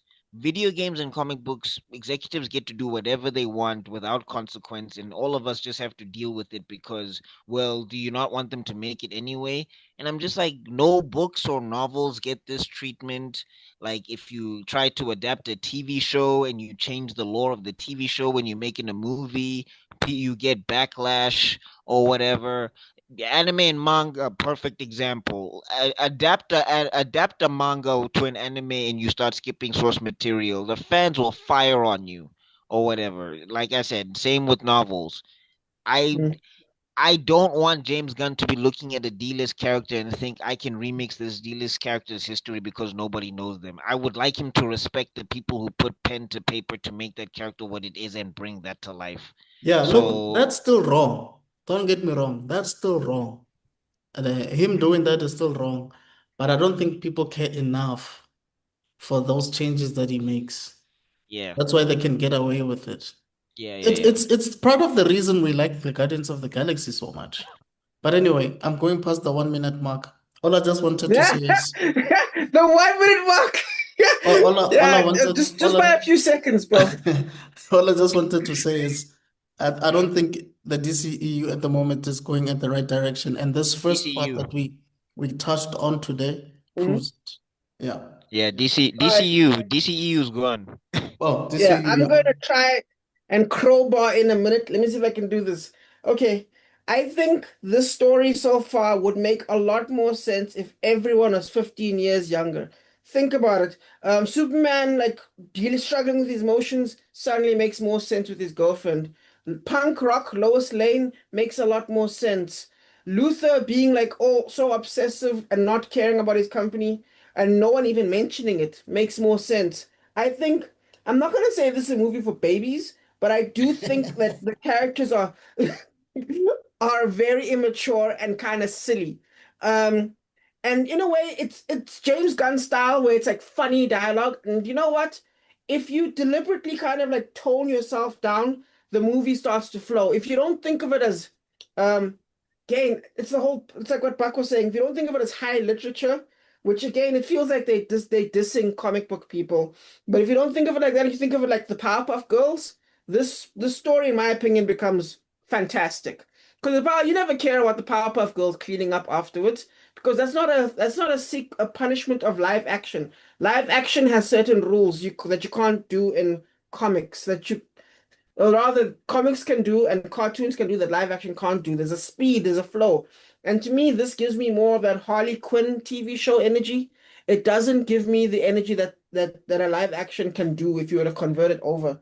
And to me, that's the failing of it. But again, I think James Gunn is a decent director, and I think some of these scenes are smartly done, capable of achieving a lot of things. It just feels weird and immature, and everything kind of feels silly and rushed over. And I hope you ignore that, and I hope you already knew that. And it comes together in a way that's fun. So if you turn your brain off, this is a blast. But if your brain is still on, like most normal human beings, then there's a lot to that kind of distracts you and slows you down, and you just have to kind of force yourself to not think about it. And that's I thought we weren't doing that anymore. Like if you rewatch Infinity War, I understand why Robert Downey Jr. was like, I think some of us deserved at least an Oscar nomination for some of our performances. Because RDJ's performances, some of them are fantastic. Um, Chris Evans' performances, some of them are fantastic. Anyway, Hemsworth, or of course, even ScarJo did some pretty good stuff, some great scenes, and I don't that are just deep. And this doesn't feel deep. It feels shallow. It feels rushed, but I don't think it's bad either. Does that make sense? But that's how I No, feel. I don't I'm think it's saying I terrible. understand exactly where you're coming Yeah. from. It's not this is the performance is not bad and the dialogue is not bad, but I just think there's like I think there's pacing and tonal issues that just bring the Mm, movie down. And I think that's the thing that kind of hurts it the most. And I think also it says deep things, but it doesn't do deep things. And I think you can't do that. I think also Yeah, 100%. there's a reason why the Suicide Squad worked and why this didn't. Yeah. Yeah, you're right. Because it's silly characters doing silly things and we automatically don't care. And it's on ground level. And Yes. you're right. You're right. Who knew Polka Dot Man existed before Suicide Squad? That's my point, bro. Nope. That's my point. Of course, one man did. But I think you can call it bug. Yes. All right. Well, this is part one of our Superman review. If you liked the movie, you go hate.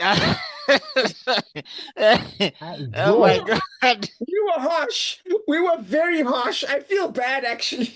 I feel like this is actually worse than Rebel Moon, because with Rebel Moon at least we're having fun. This is a headache.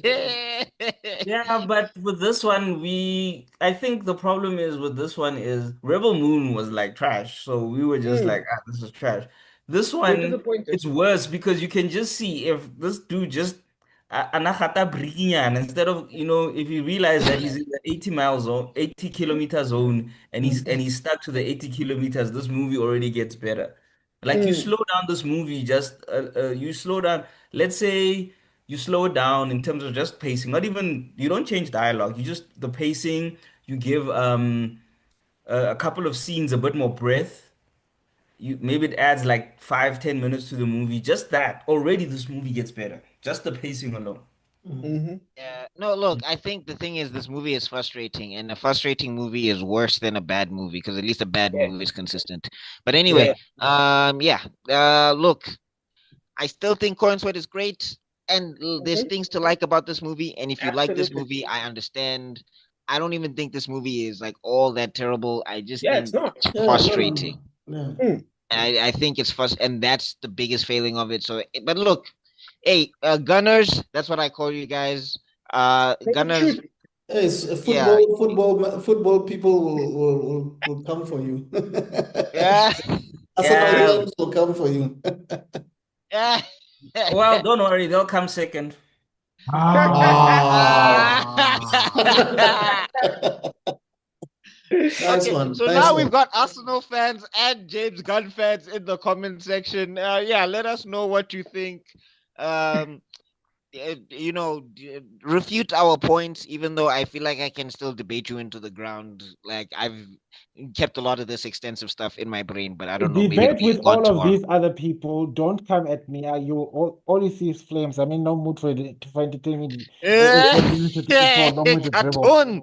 Yeah, Yeah. great fire annihilation. Anyway, yeah, but look, this is our opinion, and also it's people's opinion, okay? Like, don't like you guys look for people's gospel to reaffirm what you already think. Just think what you think. It's fine. You don't need my reaffirmation. You're a grown adult. Yeah. Anyway, but let us know how you feel in the comment section down below. Talk us to your boys. Please subscribe to everybody that is on the panel. Please stay tuned for our part 2 of our Superman review and all of that good stuff. And we'll see you all in other videos because African Frame has to be out for now. Peace. Peace. Oh my God, I was yawning. That was fun.